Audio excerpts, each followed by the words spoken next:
Hey there folks, welcome to our cozy nook of tales and adventures. Today, like every episode, we're unlocking the doors of imagination to explore new worlds, meet fascinating characters, and experience unique emotions. I promise to take you on an unforgettable journey through the power of words.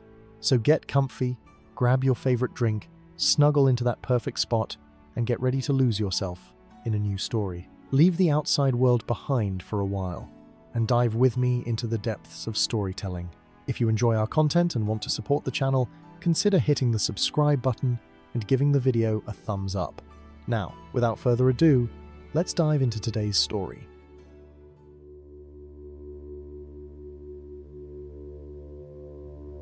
In the twilight years of the Third Age, when the shadow of Mordor stretched ever longer across the lands of Middle-earth, there lived in the white city of Minas Tirith a warrior whose name would be spoken with reverence for generations to come.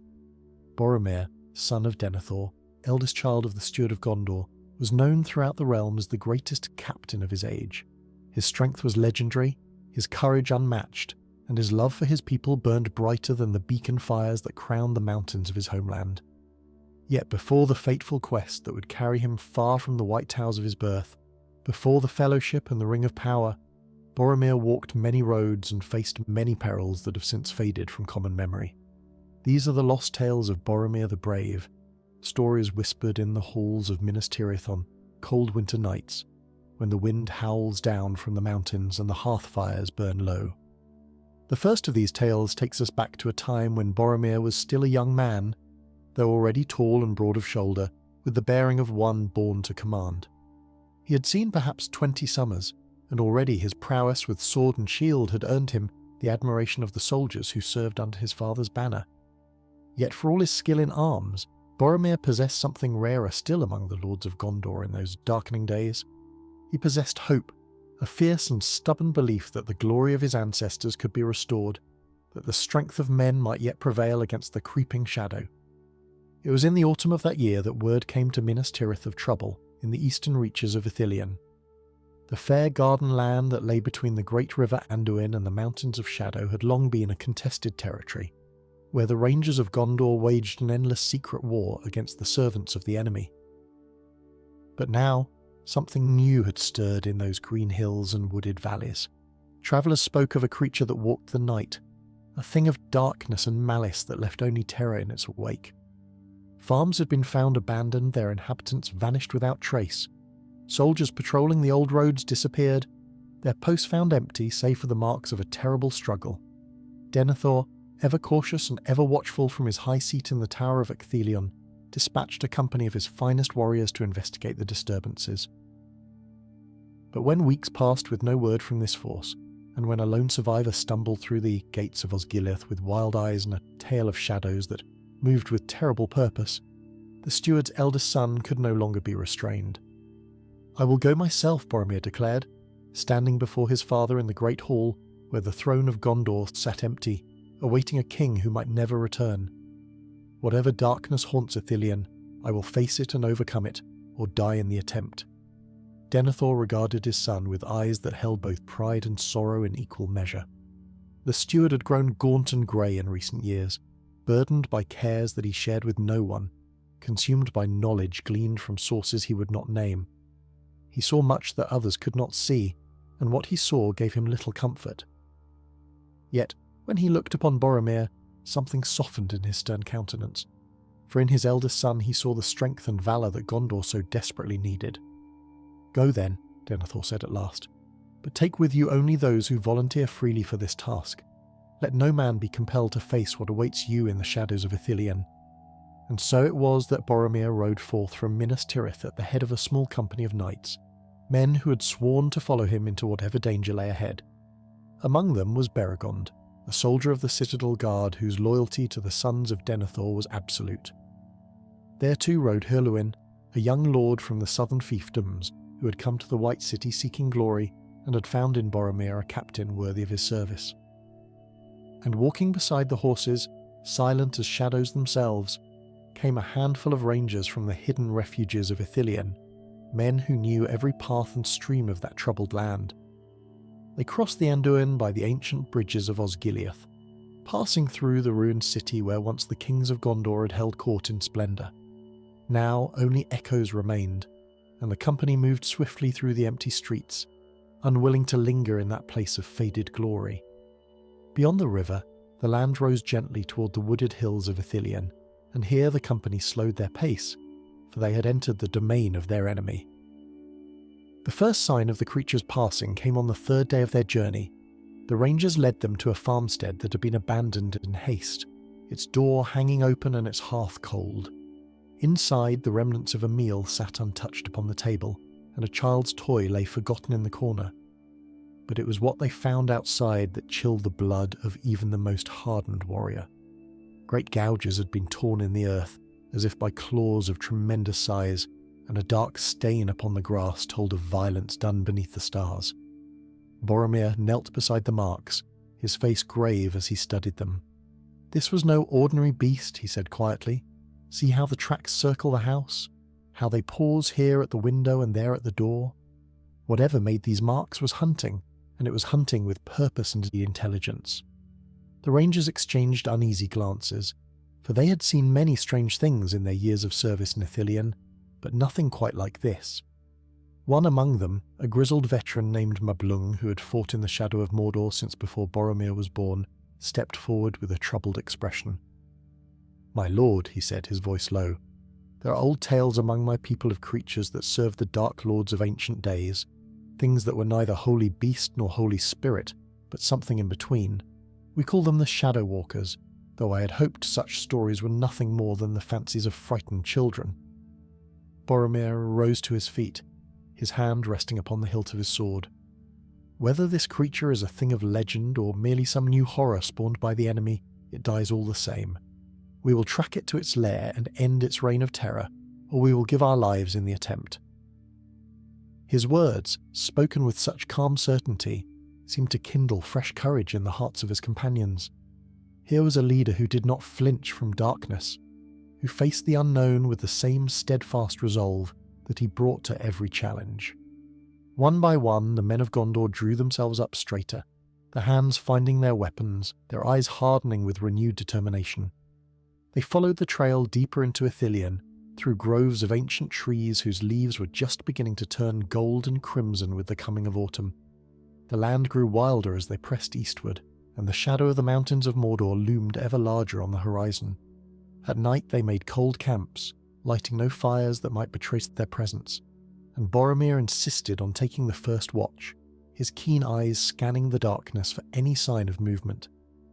It was on the fifth night that the creature found them. The moon had set behind the western hills, and a profound darkness had settled over the land. Boromir stood at the edge of their camp, his cloak wrapped tight against the chill when he heard it, a sound like wind through dead leaves, though the air was utterly still, a whisper of movement in the blackness that seemed to come from everywhere and nowhere at once. He raised his hand in warning, and behind him his companions stirred, reaching for their weapons with the practiced ease of veteran soldiers. Then the darkness itself seemed to move.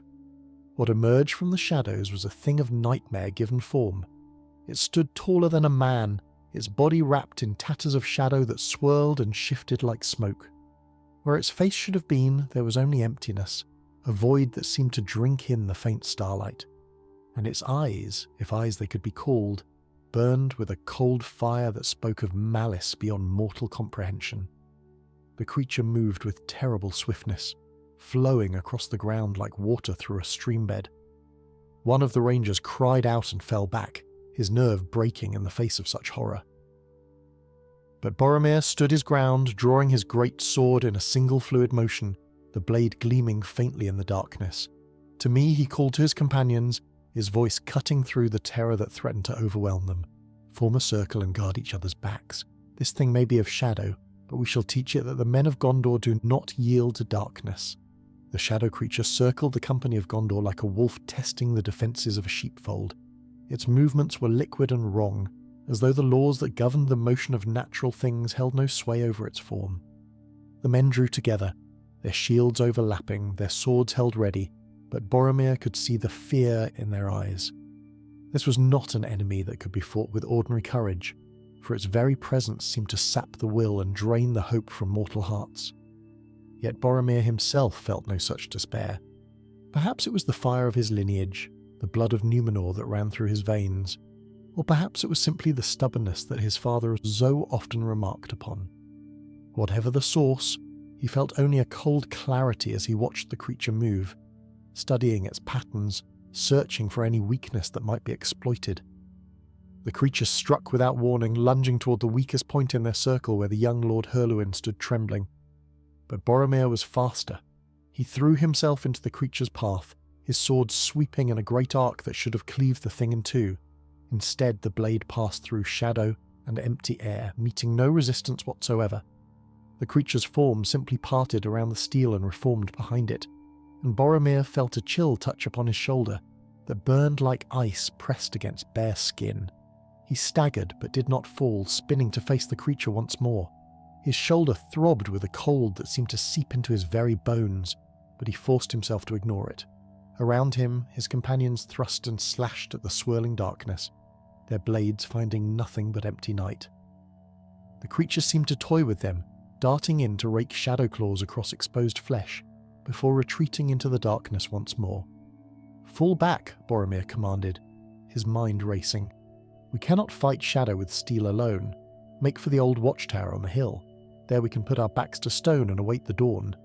The company retreated in good order, shields raised against the creature's probing attacks, swords sweeping the darkness around them.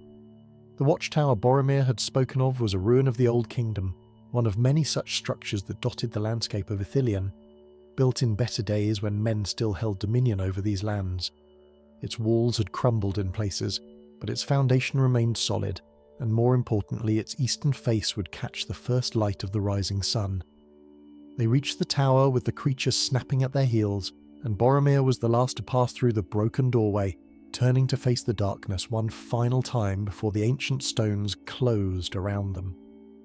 The creature paused at the threshold, its burning eyes fixed upon the captain of Gondor with what might have been hunger or hatred or both. Then, with a sound like tearing silk, it withdrew into the night, leaving the company alone with their wounds and their fear. Beregond lit a torch, and in its flickering light Boromir took stock of their situation. 3 men bore wounds from the creature's touch, themselves included. The injuries were strange, leaving no blood but only a greyish pallor that spread from the point of contact like frost across a window pane. The affected limbs were cold to the touch and sluggish to respond, though the pain was manageable.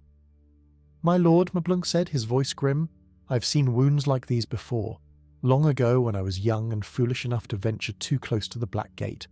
The soldiers called it shadow blight. It spreads slowly, but if left untreated it will consume the whole body within a fortnight. The only cure I know is sunlight, pure and unfiltered. The dawn may heal what the darkness has wrought." "Then we will hold this tower until dawn," Boromir replied, his jaw set with determination. "And when the sun rises, we will hunt this creature to its lair and destroy it. There must be a way. Nothing that walks or crawls or slithers upon this earth is truly immortal." The hours until dawn were the longest of their lives. The creature circled the tower endlessly, its presence a weight upon their minds even when they could not see it. Sometimes it would test the walls, flowing through cracks in the ancient stonework like smoke through a keyhole, only to recoil when it encountered the torchlight within. The men took turns keeping the flames burning bright, feeding them with whatever fuel they could find among the ruins. Boromir did not sleep, though his body cried out for rest, and his wounded shoulder throbbed with a persistent ache. Instead, he sat with his back against the cold stone wall and thought. The creature was clearly a thing of shadow, a servant of the dark powers that had haunted Middle-earth since the earliest ages. Such beings, he knew from the histories his tutors had made him study in his youth, were not truly alive in any sense that mortals understood. They were echoes of malice given form, bound to the world by the will of their dark masters. And what was bound, Boromir reasoned, could be unbound. When the first pale light of dawn began to filter through the broken roof of the watchtower, Boromir rose to his feet with new purpose burning in his eyes. He ordered the wounded men to expose their injuries to the growing sunlight, and as Mablung had promised, the grey pallor began to fade as the golden rays touched afflicted flesh.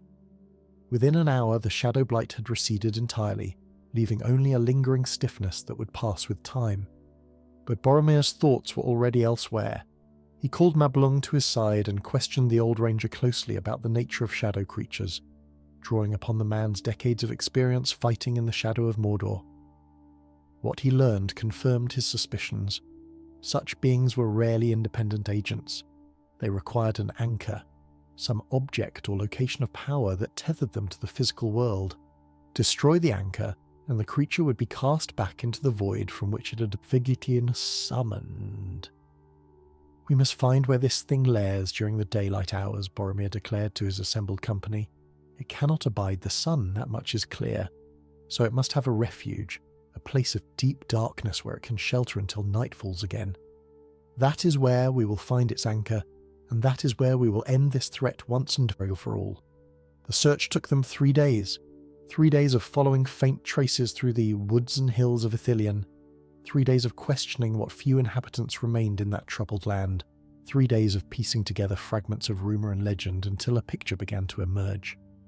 The creature, the locals whispered, had first appeared near the ruins of an old temple, a structure that dated back to the dark years when Sauron had first risen to power and men had been foolish enough to worship him as a god.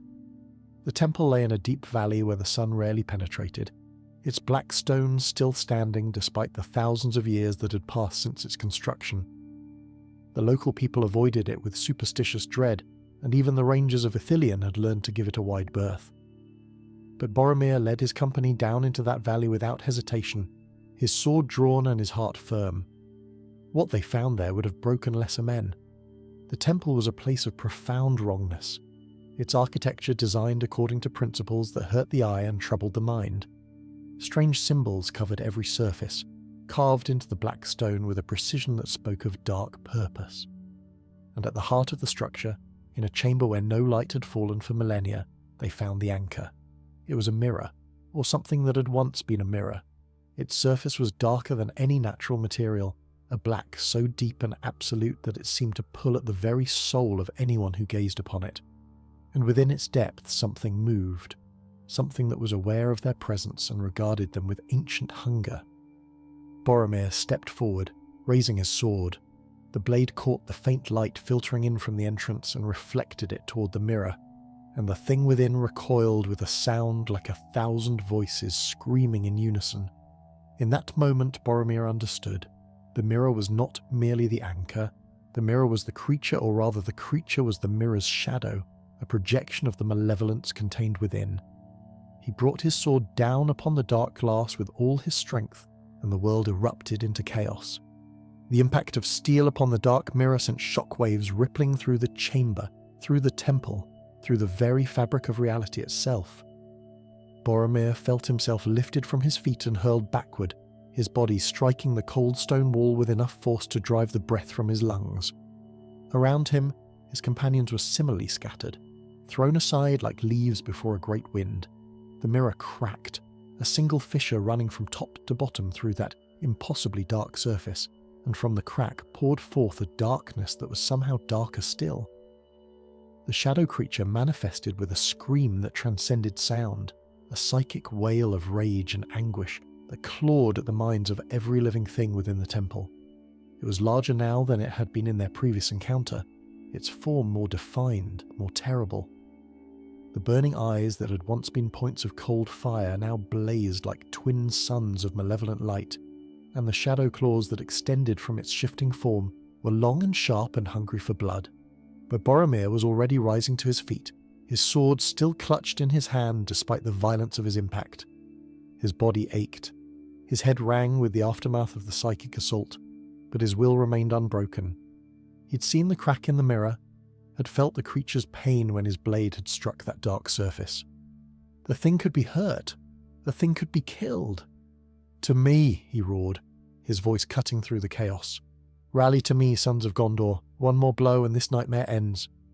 His companions struggled to their feet, battered and dazed but responding to the sound of their captain's voice. Beregond reached Boromir's side first, his shield raised against the creature's probing attacks, his face pale but determined. Herluin came next, blood streaming from a cut on his forehead but his sword arm steady. and then the rangers, Mablung leading them, their bows discarded in favour of the short swords they carried for close combat. The creature threw itself at them with all the fury of a cornered beast. Shadow claws raked across shields and armour, leaving frost and pain in their wake. One of the rangers fell with a cry, his leg giving way beneath him as the shadow blight took hold. Another was hurled against a pillar with bone-breaking force. But the men of Gondor held their ground, their swords sweeping in coordinated arcs that kept the creature at bay even if they could not harm it directly. Boromir watched and waited, his eyes fixed upon the cracked mirror that pulsed with dark energy at the heart of the chamber. The creature was protecting it, he realised. Every time one of his men moved toward that sinister artifact, the shadow thing would interpose itself, driving them back with renewed ferocity.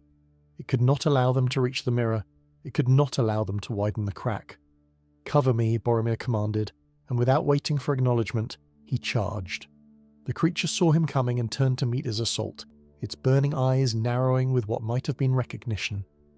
Perhaps it remembered this mortal who had dared to strike it with its anchor. Perhaps it understood that this man, above all others, posed the greatest threat to its existence. It gathered itself, drawing in shadows from every corner of the chamber, growing larger and more terrible with each passing moment. But Boromir did not slow, did not hesitate, did not allow fear to find purchase in his heart. He was the son of Denethor, heir to the stewardship of Gondor, and his people were counting on him. He would not fail them. He could not fail them. The creature struck, a blow that should have torn him in half, but Beregond was there, interposing his shield at the last possible moment, taking the impact that was meant for his captain.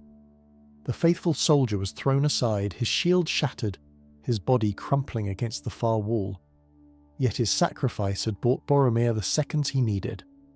The captain of Gondor reached the mirror and brought his sword down with every ounce of strength he possessed. The blade bit deep into the crack that already marred the dark surface, and the fracture widened, spreading across the mirror like ice breaking apart on a winter river. The creature screamed again, its form flickering and destabilizing as its anchor crumbled. It reached for Boromir with claws that stretched impossibly long, desperate to stop him, to kill him, to drag him down into darkness. But Boromir struck again, and again, and again. Each blow sent new cracks spiderwebbing across the mirror's surface. Each impact drew fresh screams from the creature as its very essence began to unravel. The men of Gondor pressed forward, surrounding their captain, their swords forming a wall of steel that kept the thrashing shadows at bay.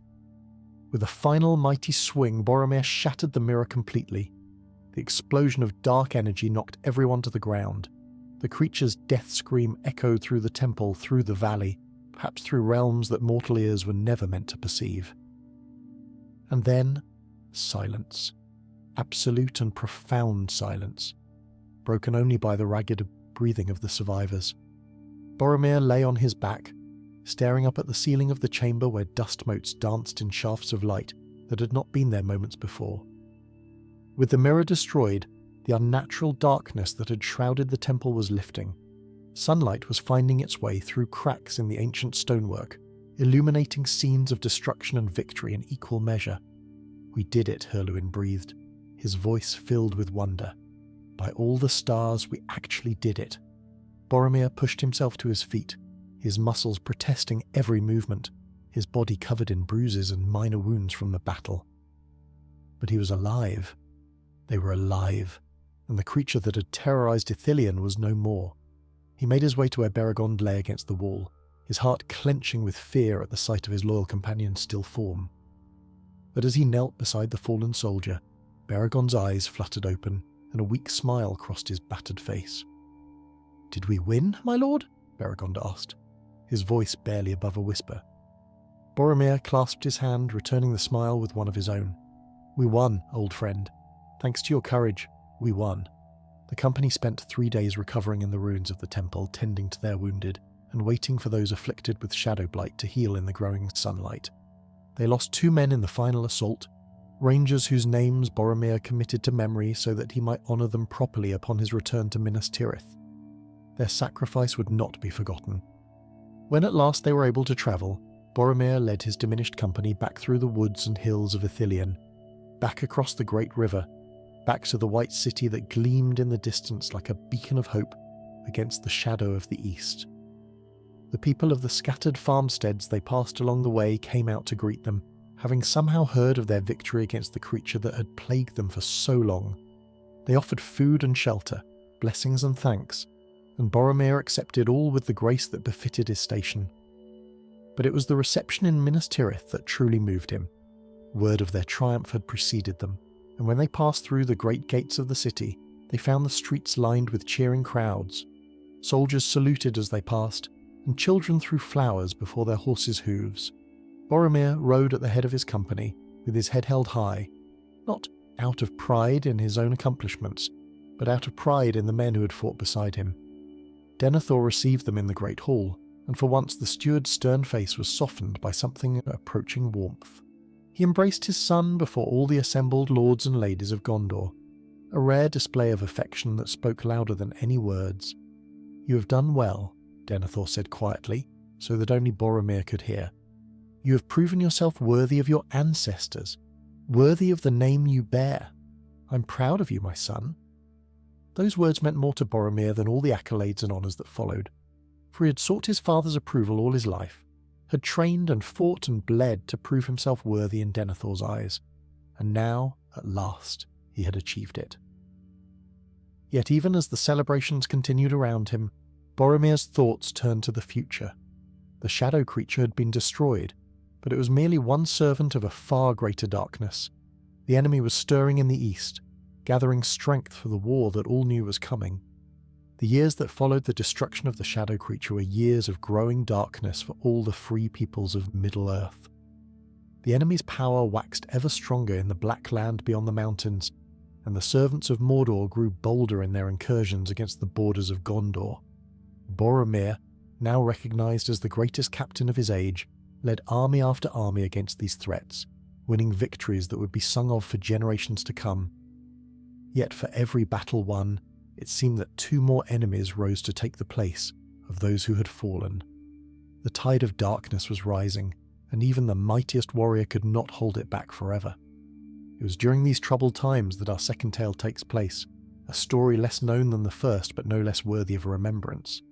For it speaks not only of Boromir's courage in battle but of his wisdom and compassion, qualities that are sometimes forgotten when men speak of great warriors.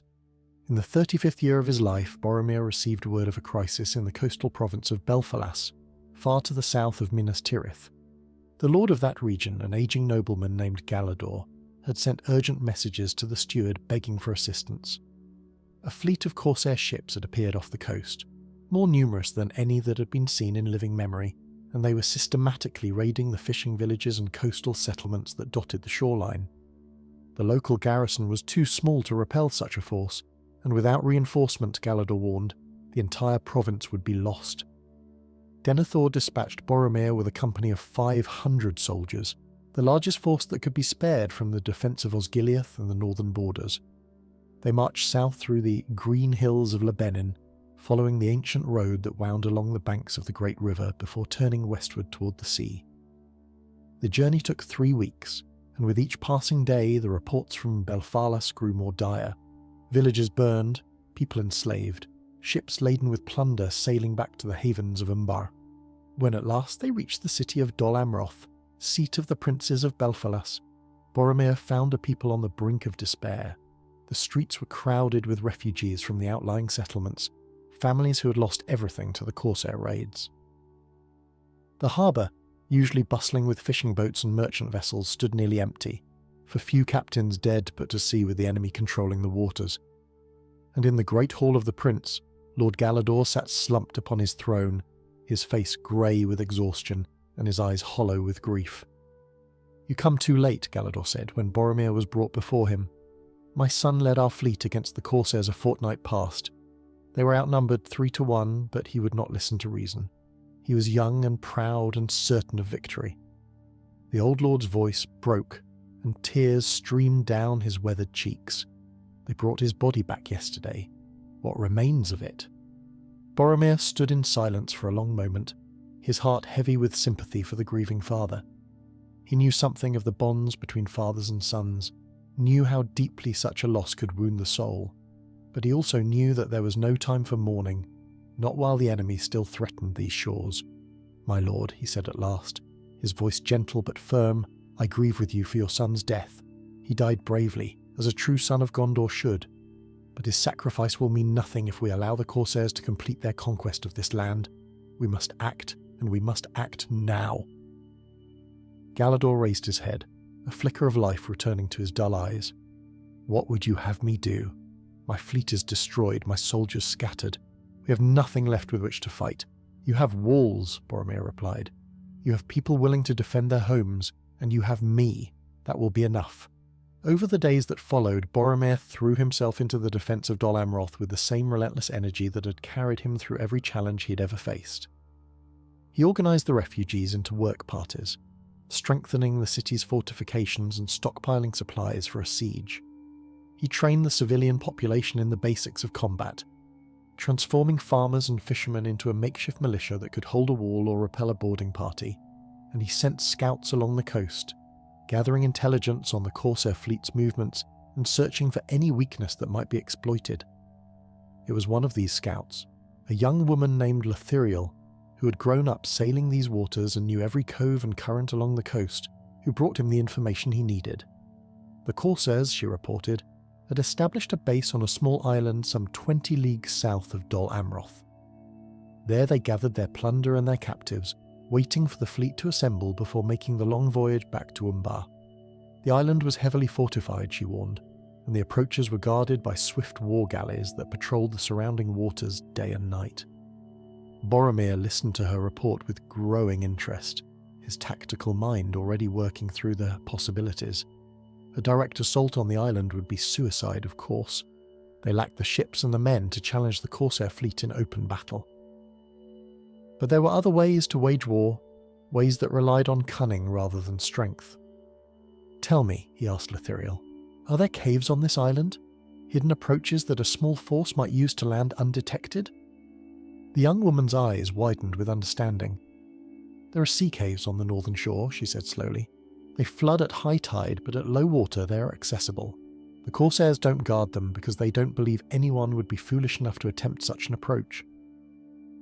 The caves lead to a network of tunnels that honeycomb the interior of the island. I explored them as a child before the corsairs came." Boromir smiled, the expression cold and hard and utterly without mercy. "Then that is how we will strike. Not with a fleet, but with a dagger in the dark. We will take a small force to the island, free the captives, and burn the corsair ships in their harbour. Without their base of operations, the enemy will be forced to withdraw. The raid was planned with meticulous care, every detail considered and every contingency accounted for.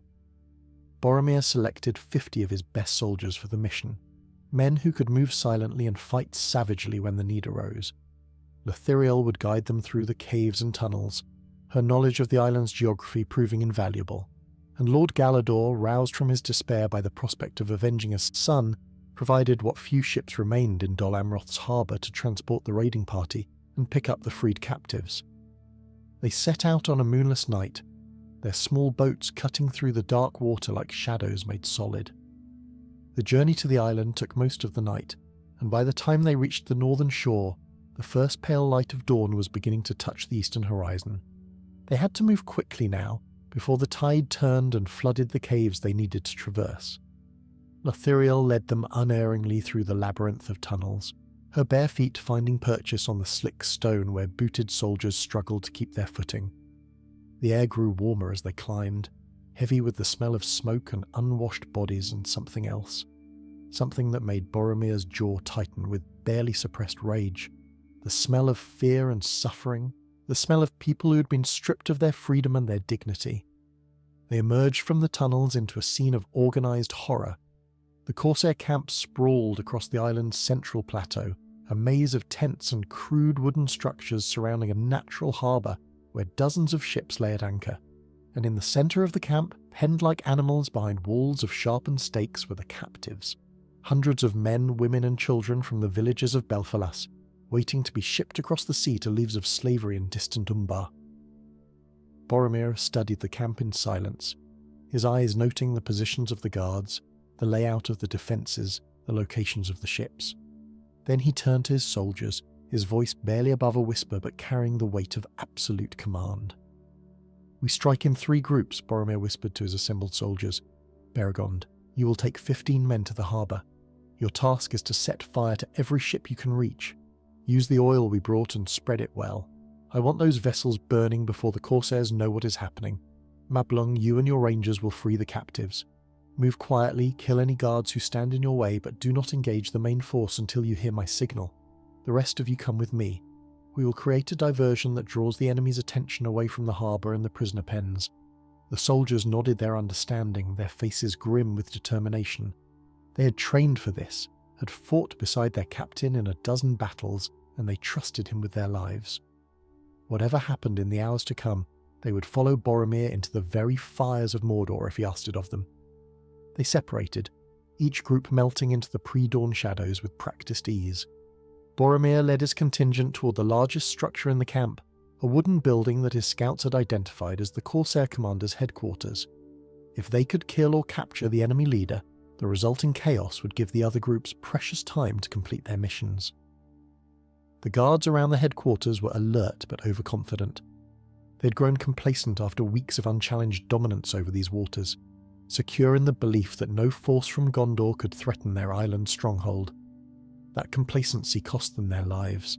Boromir's soldiers fell upon them with silent ferocity, blades flashing in the dim light, and within moments the guards lay still upon the blood-soaked earth.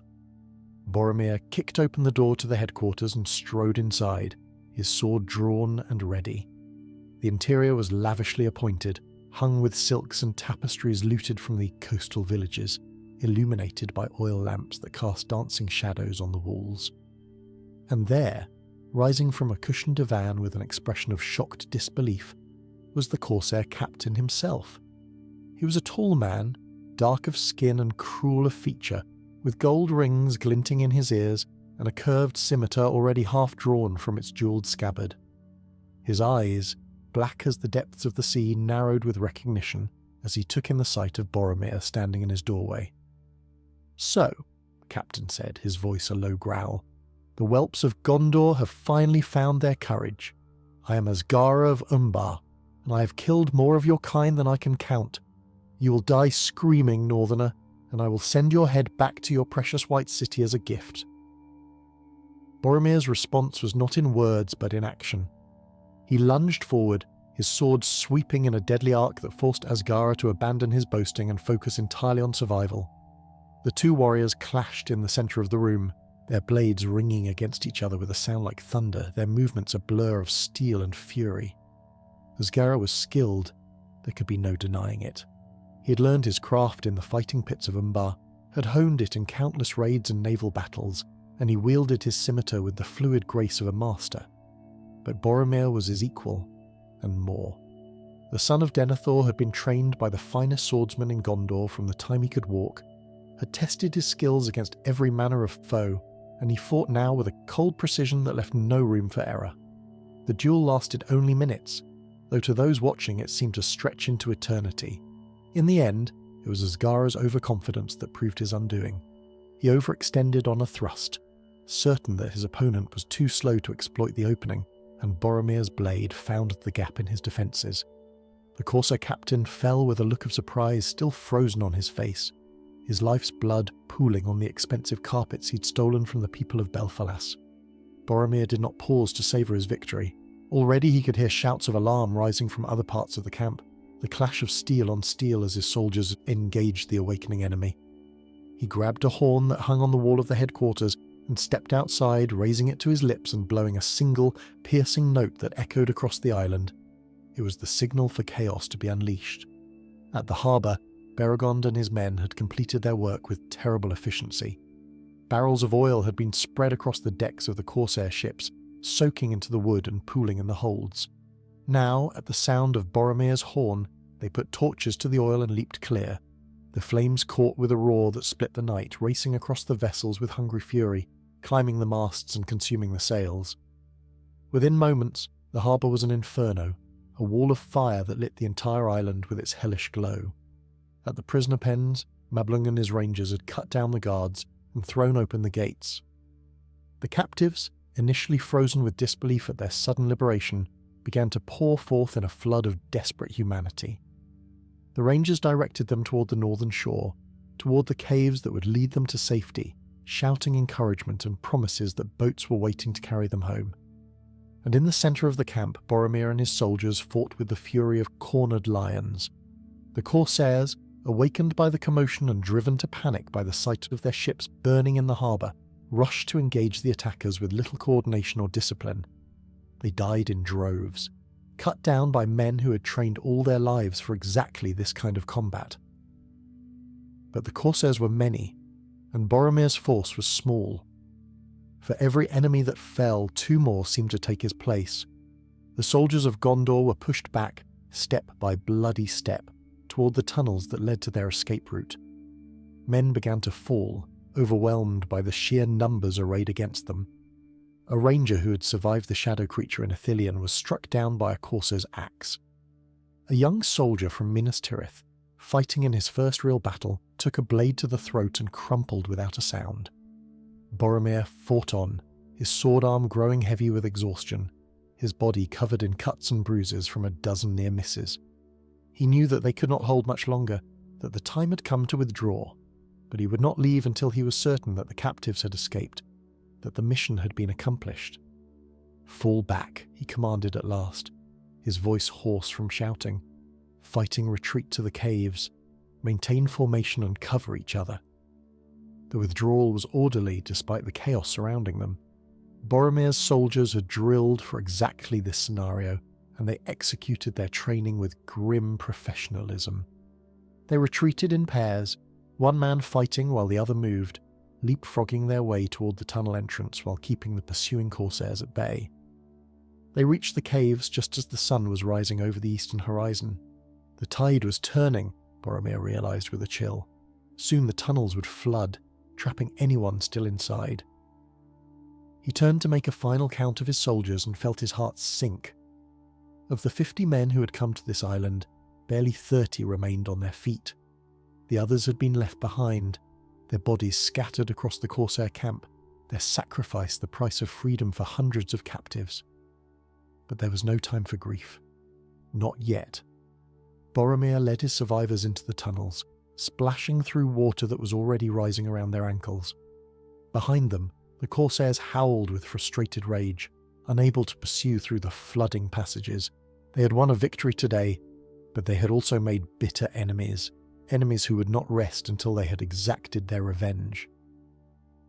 The boats were waiting on the northern shore, loaded with freed captives and ready to depart. Lothiriel stood at the prow of the lead vessel, her eyes scanning the cave entrance with desperate hope. When she saw Boromir emerge, battered but alive, she let out a cry of relief that was echoed by the captives crowded around her. They cast off immediately, rowing hard for the open sea while behind them the corsair island burned. The flames from the harbour had spread to the camp itself, consuming tents and structures with indiscriminate hunger. By the time the sun was fully risen, nothing remained of the corsair base but ash and ruin. The return voyage to Dol Amroth took 2 days, for the boats were heavy with passengers and the winds were contrary. Boromir spent most of that time tending to his wounded soldiers and speaking with the freed captives, learning their stories and committing their faces to memory. These were the people he'd sworn to protect, the people for whom he'd risked everything. Seeing them now, alive and free and filled with hope for the future, he felt a satisfaction that no military victory had ever quite matched. When at last the white towers of Dol Amroth appeared on the horizon, a great cheer went up from the boats. The captives wept with joy, embracing one another and calling out the names of loved ones they hoped were waiting for them on the shore. And waiting they were, for word of the raid had somehow preceded them, carried perhaps by fishermen who had witnessed the distant flames, or by the swift birds that served as messengers along the coast. The harbour was crowded with people when they arrived, a vast throng that had gathered to welcome the survivors home. Families were reunited in scenes of tearful joy, parents clutching children they had feared lost forever, husbands and wives falling into each other's arms as though they might never let go. Lord Galador himself was there, standing at the end of the longest pier, his aged face transformed by an emotion that Boromir could not quite name. "You have given us back our people," Galador said as Boromir stepped onto the pier. You have given us back our hope. My son's death has been avenged, and Belfalas is free once more. How can we ever repay such a debt?" Boromir clasped the old lord's hand, meeting his eyes with quiet sincerity. "There is no debt, my lord. I did only what any son of Gondor would do. Your people are my people, and their suffering is my suffering. As long as I draw breath, I will fight to protect them from those who would do them harm." The celebrations that followed lasted for 3 days and 3 nights. The people of Dol Amroth feasted and danced and sang songs of victory, honouring the soldiers who had fought and died for their freedom. Boromir was named a hero of Belfalas, a title that he accepted with characteristic humility, always deflecting praise toward the men who had served under his command. He spoke at length about those who had fallen, ensuring that their names would be remembered alongside his own. But even as the festivities continued around him, Boromir could not escape the shadow that hung over his heart. The corsairs had been defeated, yes, but they had not been destroyed. They would return, perhaps not this year or the next, but eventually. The enemy's reach was long, and his patience was infinite. For every victory the Free Peoples won, the darkness would find new ways to strike at them. It was during a quiet moment on the final night of celebration that Lothiriel found him standing alone on the city walls, gazing out at the moonlit sea. The young woman who had guided them through the island's caves had proven herself invaluable during the raid, and Boromir had come to respect her courage and resourcefulness. "You are troubled, my lord," she observed, coming to stand beside him. "Your body is here, but your mind is elsewhere." Boromir smiled faintly, acknowledging the truth of her words. "I was thinking about the future," he admitted. "We won a great victory today, but the war is far from over. The enemy grows stronger with each passing year, and we grow weaker. Sometimes I wonder if all our fighting is merely delaying the inevitable." Lothiriel was silent for a long moment, considering his words. Then she spoke, her voice soft but firm. "My grandmother used to tell me a story when I was a child. She said that long ago, when the world was young, the Valar offered mankind a choice. They could live lives of perfect safety, protected from all harm, but in exchange they would never know courage or love or sacrifice. Or they could live lives of danger and uncertainty, facing hardships that would test them to their very limits, but in doing so they would discover the true measure of their souls." She turned to face him, her eyes bright in the moonlight. "Mankind chose the second path, my lord. We chose to face the darkness rather than hide from it. And that choice, my grandmother said, is what makes us worthy of the light." Boromir considered her words in silence, feeling something shift within his heart. She was right, of course. The struggle against darkness was not a burden to be endured, but a calling to be embraced. It was in the facing of impossible odds that the true spirit of mankind was revealed, in the willingness to fight even when victory seemed beyond reach. "Thank you," he said at last. "You have given me much to think about." He departed Dol Amroth the following morning, leading his diminished company back towards Minas Tirith. The journey north was slower than the journey south had been, for they travelled with heavy hearts, carrying memories of fallen comrades alongside their weapons and provisions. But they also carried something else, something less tangible but no less real. They carried the knowledge that their sacrifice had meant something, that lives had been saved and evil had been defeated because they had been willing to act. The years continued to pass and the shadow continued to grow. Boromir fought in countless battles, won countless victories, and buried countless friends. He watched his father grow ever more distant and troubled, consumed by secrets he would not share. He watched his brother Faramir grow into a man of wisdom and courage, a leader in his own right, though one whose gifts lay more in scholarship and strategy than in the art of war. And through it all, he held fast to the hope that had sustained him since childhood, the belief that somehow, some way the tide would turn and Gondor would be saved. It was in his 40th year that Boromir received the summons that would change everything. A dream had come to him in the night, a vision of darkness and fire, and a voice that spoke in riddles. "Seek for the sword that was broken," the voice had said. "In Imladris it dwells. There shall be counsels taken stronger than Morgul spells. There shall be shown a token that doom is near at hand, for Isildur's bane shall waken, and the halfling forth shall stand." The same dream had come to his brother Faramir, not once but many times. When they brought the matter before their father, Denethor's face had gone pale, and his hands had trembled upon the arms of his chair. He had forbidden them to speak of it, had ordered them to put the vision from their minds, but neither son could obey. The dream was too vivid, too insistent to be ignored. In the end, it was Boromir who volunteered to make the journey to Imladris, the hidden valley of the elves where answers might be found. He would not send his brother on such a perilous errand, not when the road passed through lands crawling with the enemy's servants. Faramir had protested, arguing that the dream had come to him more often and that he should be the one to seek its meaning. But Boromir had been adamant. "You are needed here," he had told Faramir. "Our father's mind grows dark and someone must be present to temper his judgments. You have always been better at such things than I. Let me do what I do best. Let me ride forth and face whatever dangers await."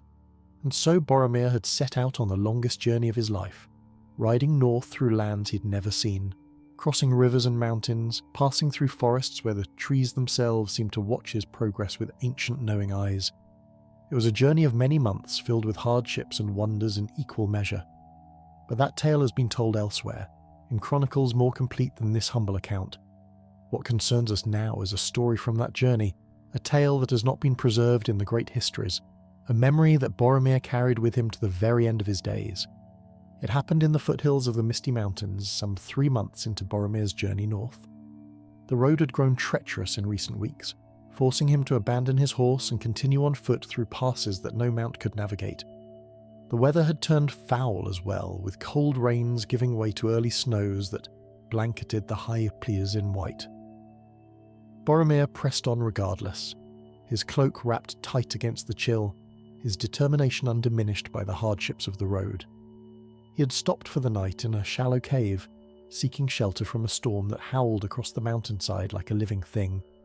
The wind drove snow through the cave's entrance in swirling eddies, and even the small fire he'd managed to kindle did little to ward off the cold.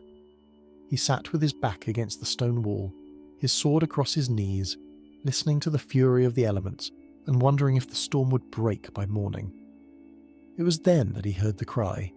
At first he thought it was merely the wind, playing tricks on ears grown weary from days of solitude.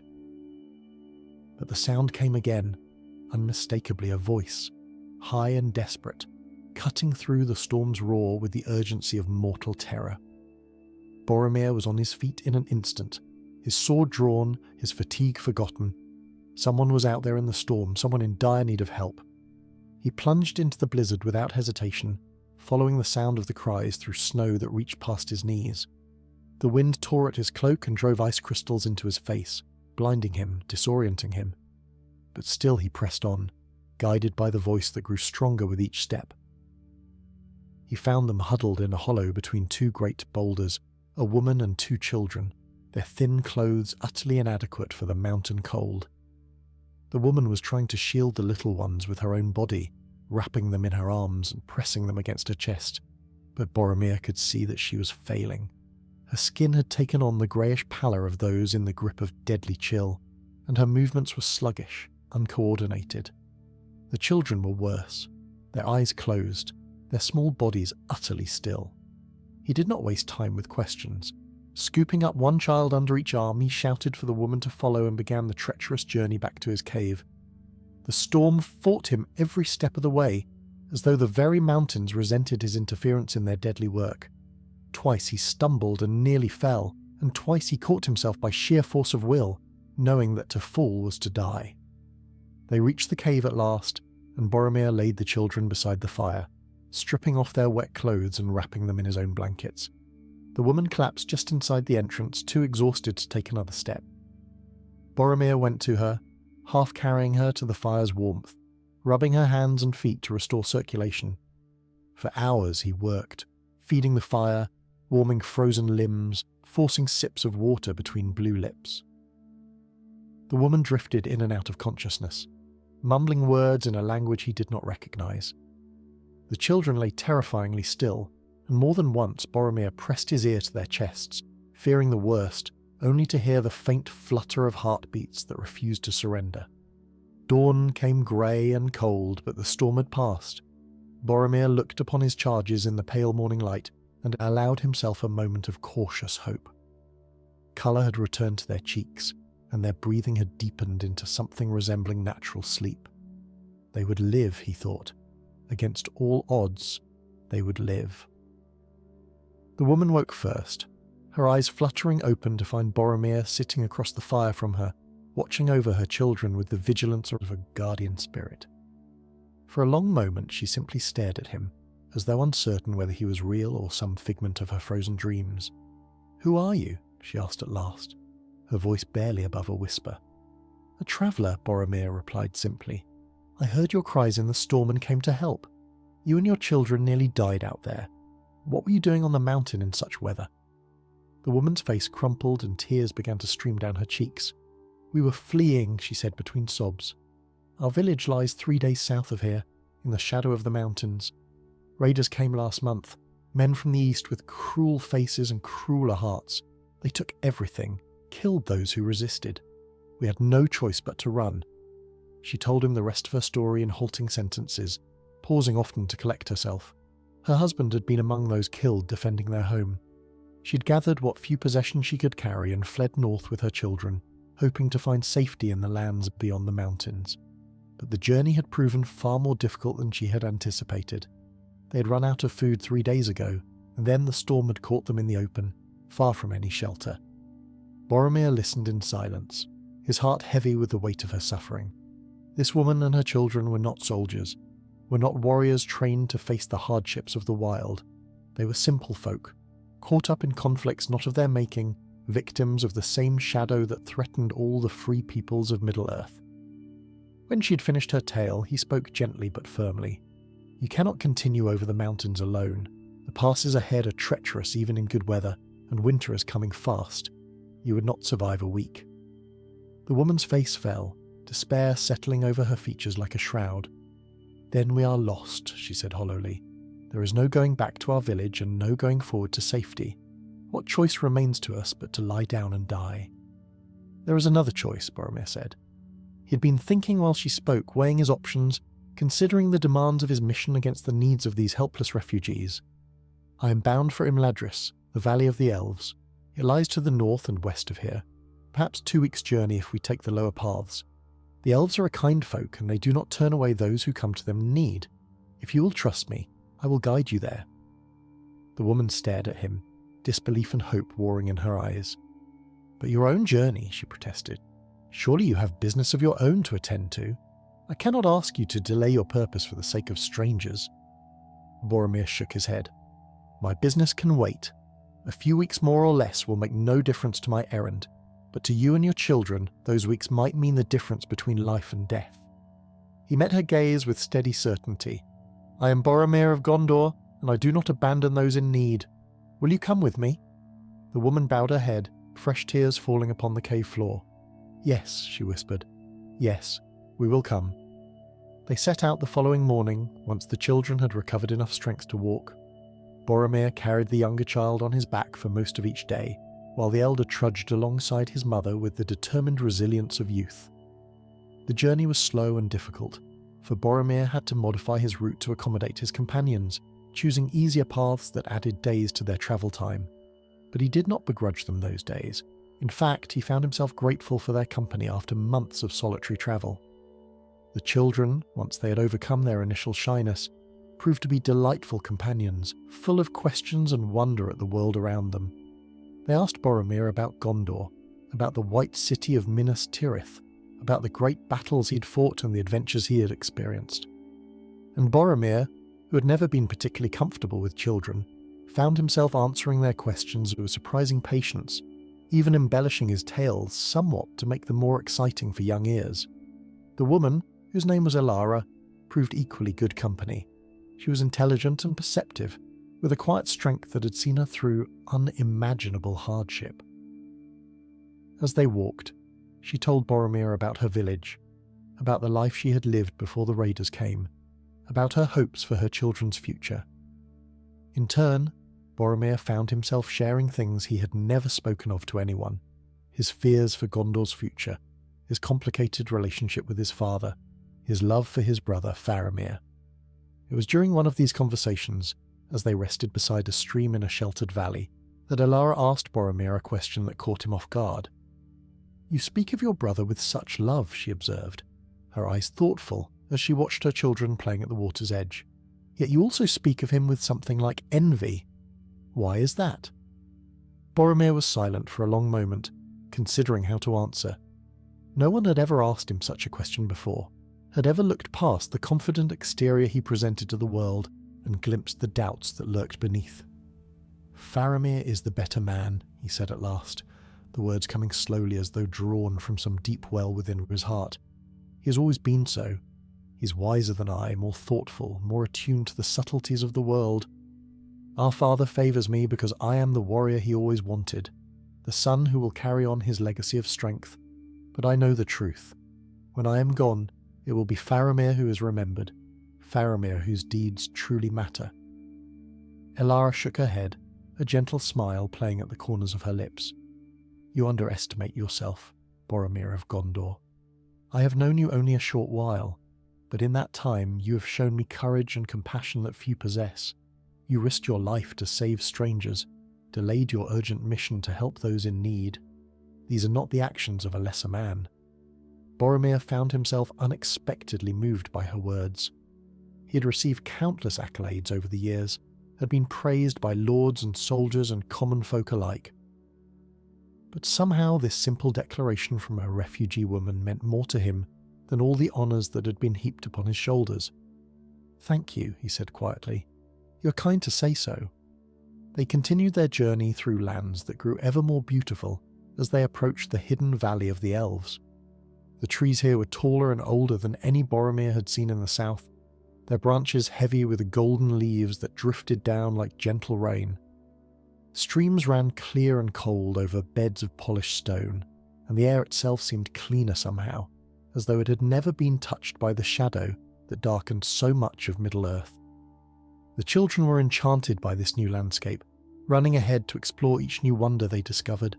Even Elara's careworn face softened as she took in this beauty around her, and for the first time since Boromir had found her in the storm, she allowed herself to smile without reservation.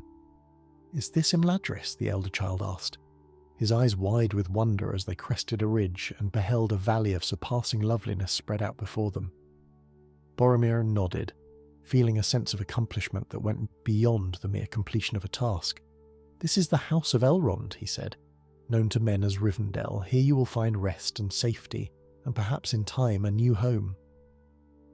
They descended into the valley as the sun was setting, painting the sky in shades of rose and gold that reflected off the waterfalls and pools that adorned the landscape. Elves appeared as if from nowhere to greet them, tall and fair with eyes that held the wisdom of ages. They showed no surprise at the arrival of a travel-worn warrior and his ragged companions, but welcomed them with gracious hospitality, as though honoured guests were arriving for a long-anticipated feast. Boromir was brought before Elrond himself that very evening, in a hall of such beauty that it took his breath away. The Lord of Imladris was ancient beyond mortal reckoning, yet his face bore no mark of age, only a profound weariness that spoke of sorrows endured and burdens carried across the long centuries. "Welcome, Boromir, son of Denethor," Elrond said, his voice resonant with authority and compassion. "We've been expecting you. The dreams that drove you from your homeland were not sent by chance, but by design. There is much we must discuss, you and I, concerning the fate of Middle-earth. But Boromir, though eager to learn the meaning of his visions, had another matter to address first. He told Elrond of Elara and her children, their flight from raiders and their near death in the mountain storm. He asked that they be given shelter in Rivendell, at least until spring made travel safe once more. Elrond listened with patient attention, his ageless eyes studying Boromir with an intensity that seemed to pierce through to his very soul. When the warrior had finished speaking, the Elf Lord inclined his head in acknowledgement. "Your compassion does you credit, son of Gondor. Too many in these dark days think only of their own concerns, forgetting that the bonds between peoples are what give us strength to resist the shadow. The woman and her children shall have a place here for as long as they need it. This I promise you." Boromir bowed deeply, gratitude flooding through him. "Thank you, my lord. You have lifted a burden from my heart." Elrond smiled, though the expression held a tinge of sadness. "Do not thank me yet, Boromir. The council I have called will place a far greater burden upon your shoulders than the one I have just removed. But that is a matter for tomorrow. Tonight, rest and refresh yourself. You have earned a respite from your labours." The days that followed were strange ones for Boromir. He found himself in a place unlike any he had ever known, surrounded by beings who had witnessed the rise and fall of kingdoms, who had fought in wars that existed now only in legend and song. The elves treated him with courtesy and respect, but he could not shake the feeling that they were also watching him, measuring him against some standard he could not perceive. He spent much of his time with Elara and her children, helping them settle into their new surroundings. The elves had provided them with comfortable quarters and had taken the children under their care, teaching them songs and stories of the elder days. Elara herself had been given work in the kitchens, a task she embraced with grateful industry. On the evening before the council was to convene, Boromir sat with Elara in one of Rivendell's many gardens, watching the stars emerge in the darkening sky. The children had been put to bed, and for a while the two adults simply sat in companionable silence, each lost in their own thoughts. "I will be leaving soon," Boromir said at last. "Tomorrow I learn the meaning of the dreams that brought me here, and then I must return to Gondor with whatever knowledge I have gained. My people need me, and I have been away too long already." Elara nodded, her expression calm though her eyes glistened with unshed tears. "I know," she said softly. "I've always known that this time would come. You're a great lord with responsibilities that extend far beyond the welfare of a refugee woman and her children." Boromir turned to face her, his voice earnest. "You're not merely a refugee, Elara. You're a survivor, a mother who fought against impossible odds to save her children. That is a kind of greatness that has nothing to do with titles or bloodlines." Elara smiled through her tears, reaching out to take his hand. "You have given us a gift beyond price, Boromir of Gondor. You gave us hope when we had none, safety when we faced only death. Whatever happens in the days to come, know that you will be remembered in our hearts with love and gratitude." They parted that night with an embrace that said more than words ever could. Boromir returned to his chambers with a strange lightness in his heart, a sense of peace that he'd rarely experienced in his driven, duty-bound life. He had set out from Gondor seeking answers to a riddle, but he had found something more valuable along the way.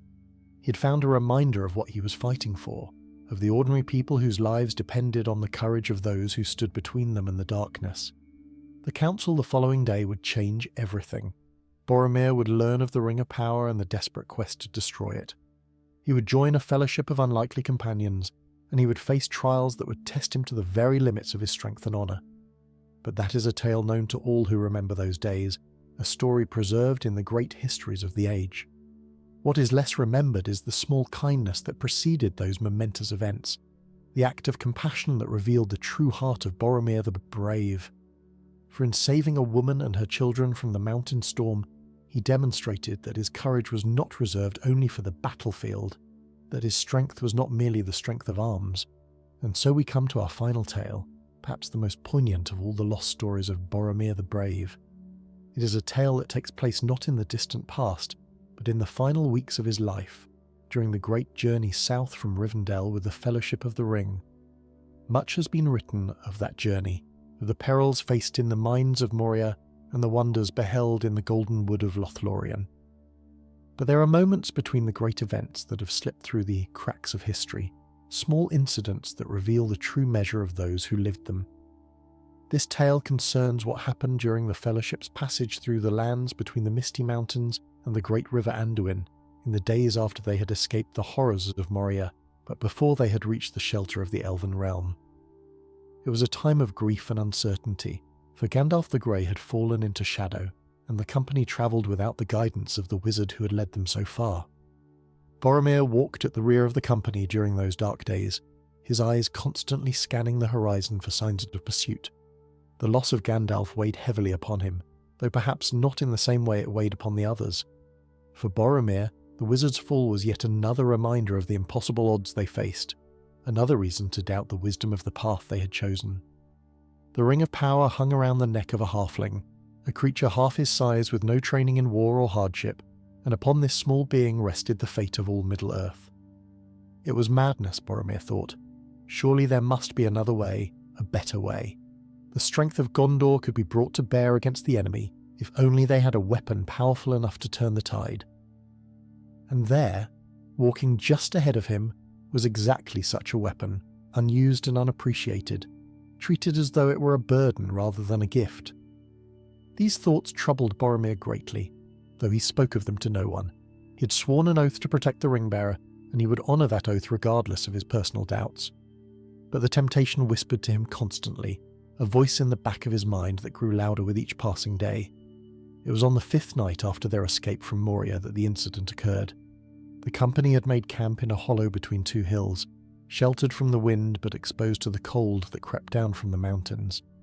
They had built no fire, fearing that the light might attract unwanted attention, and so they huddled in their cloaks, eating cold provisions and speaking in hushed voices. Boromir had taken the first watch, positioning himself on the crest of the eastern hill, where he could observe the approaches to their camp. The night was clear and cold, with stars scattered across the sky, like diamonds on black velvet. He sat with his sword across his knees, his breath misting in the frigid air, his thoughts as dark as the shadows that surrounded him. He did not hear the approach of the halfling until Frodo was almost upon him. The ring-bearer moved with surprising stealth for one of his kind, his feet making barely a whisper against the frozen grass. He came to stand beside Boromir, his small form wrapped in an elven cloak that seemed to shimmer faintly in the starlight. "You should be sleeping," Boromir said, not unkindly. "The road ahead is long, and you will need your strength." "I could not sleep," Frodo replied. "My dreams are troubled of late, filled with fire and shadow. I thought perhaps the night air might clear my head." They stood together in silence for a time, watching the stars wheel slowly overhead. Despite his inner turmoil, Boromir found himself oddly comforted by the halfling's presence. There was something about Frodo that inspired trust, a quiet dignity that belied his humble origins and diminutive stature. "Tell me of the Shire," Boromir said at last, surprising himself with the request. "I've heard Sam speak of it often, but always in terms of gardens and ale and comfortable homes. What is it truly like, your homeland?" Frodo considered the question for a moment, his eyes distant with memory. "It is green," he said softly, "greener than anywhere else in Middle-earth, or so I like to believe." The hills roll gently from horizon to horizon, covered in grass and wildflowers that bloom in every colour imaginable. The rivers run clear and cold, full of fish that practically leap into your basket, and the people are simple folk, content with simple pleasures. They know nothing of war or shadow, nothing of the great events that shape the world beyond their borders. "It sounds like paradise," Boromir said, and there was a wistfulness in his voice that he could not quite conceal. "It is," Frodo agreed. "Or it was, before I learned the truth about what lies beyond. Now I fear I will never see it the same way again, even if I survive to return there." Boromir turned to look at the halfling, struck by the sadness in his words. "The ring has changed you," he observed. "I can see it in your eyes, the weight you carry. It is a burden no one should have to bear alone." Frodo met his gaze, and for a moment something passed between them, an understanding that transcended the differences in their size and station. "We all carry burdens, Boromir," he said quietly. "Yours is no lighter than mine, though it takes a different form. I see how you struggle, how you doubt. But I also see your strength, your courage. Whatever darkness whispers to you, do not listen. You are better than you know." The word struck Boromir like a physical blow, cutting through the defences he'd built around his heart. How could this small creature, this halfling from a land of gardens and gentle hills, perceive so clearly what he himself had tried so hard to hide? He opened his mouth to respond, to deny or deflect, but no words came. Instead, he found himself speaking truths he had never intended to voice. "I am afraid," he admitted, the words coming slowly as though drawn against his will. "Not of death, not of battle, but of failure. My city stands alone against the shadow, and I fear that nothing I do will be enough to save her. I have fought my whole life, have given everything I have to the defence of my people, and still the darkness advances. Sometimes I wonder if it would not be better to simply accept the inevitable, to bend the knee and preserve what little we have rather than lose everything in a doomed resistance." Frodo listened without interruption, his eyes never leaving Boromir's face. When the warrior had finished, the halfling reached out and placed his small hand upon Boromir's arm, a gesture of comfort that seemed almost absurdly inadequate given the weight of what had been shared. "I understand," Frodo said simply. More than you might think. The ring whispers similar things to me, tells me that resistance is futile, that the shadow will triumph regardless of what we do. But I've learned something in my journey, Boromir. The value of our actions is not measured by their success or failure, but by the spirit in which they are undertaken. We fight because it is right to fight, because to surrender is to become complicit in the very evil we oppose. Even if we fall, even if the shadow consumes us, our defiance matters. It matters because it proves that light can exist in darkness, that hope can survive despair. Boromir stared at the halfling for a long moment, feeling something shift within his heart. The temptation that had plagued him did not disappear, but it receded somewhat, pushed back by the simple wisdom of Frodo's words. "You are remarkable," Boromir said at last. "When first I joined this company, I thought it madness to entrust the fate of Middle-earth to one so small. But I see now that size has nothing to do with strength of spirit.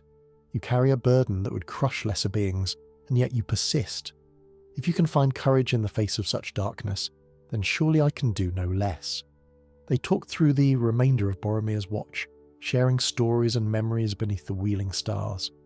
Frodo spoke of his uncle Bilbo, of the adventures that had first brought the ring into the Shire, of the quiet years that had followed before destiny came calling once more. Boromir told tales of Gondor, of the White City gleaming in the sun, of his brother Faramir and the bond they shared, of his father's fading hope and his people's stubborn courage. When Aragorn came to relieve Boromir of his watch, he found the warrior and the ring-bearer sitting side by side, their earlier tension seemingly forgotten. The ranger said nothing, but his keen eyes took in the scene with quiet approval. Whatever had passed between them, it had clearly done both of them good. The days that followed were no easier than those that had come before.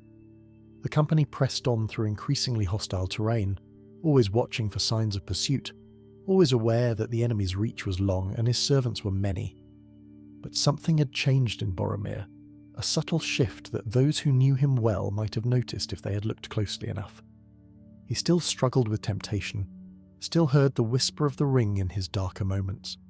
But now, when those whispers came, he would remember Frodo's words, would recall the quiet courage of the halfling who bore a burden far greater than his own, and somehow that memory gave him strength to resist. They reached Lothlorien in due course, that golden wood where time seemed to flow differently than in the world beyond.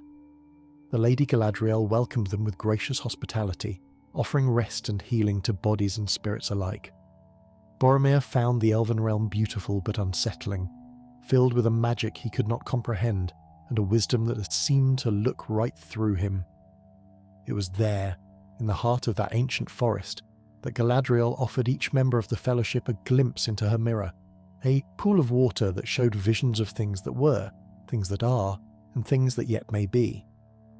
Some accepted her offer, while others declined. Boromir was among those who chose not to look, fearing what the mirror might reveal about the darkness within his own heart. But Galadriel spoke to him nonetheless, her voice sounding directly in his mind as though she stood beside him, though she was nowhere to be seen. She spoke of his struggle, of the temptation that gnawed at him, of the choice that lay before him. And she spoke too of hope, of the possibility that even those who faltered might find redemption if they chose the path of light. Boromir left Lothlorien with gifts from the elves and a heart that was somewhat lighter than it had been.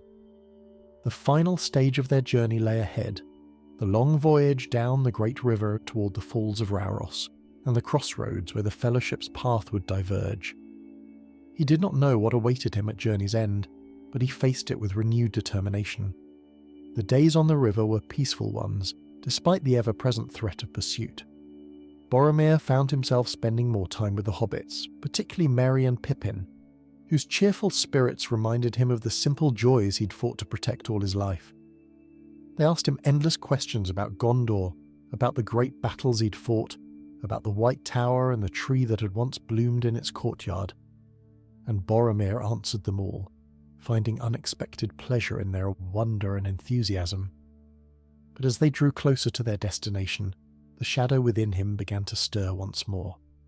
The ring seemed to call to him with increasing urgency, promising power and victory if only he would reach out and take it.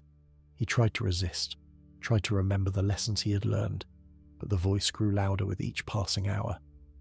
What happened at Amonhen has been told in full elsewhere, in chronicles that spare no detail of that fateful confrontation. How Boromir, overcome at last by the ring's corruption, tried to take it from Frodo by force, how the halfling escaped through the power of the ring itself, vanishing from sight and fleeing into the wilderness, how Boromir, coming to his senses and realizing what he'd done, was consumed by shame and horror at his own betrayal. But there is more to the story than the moment of his fall.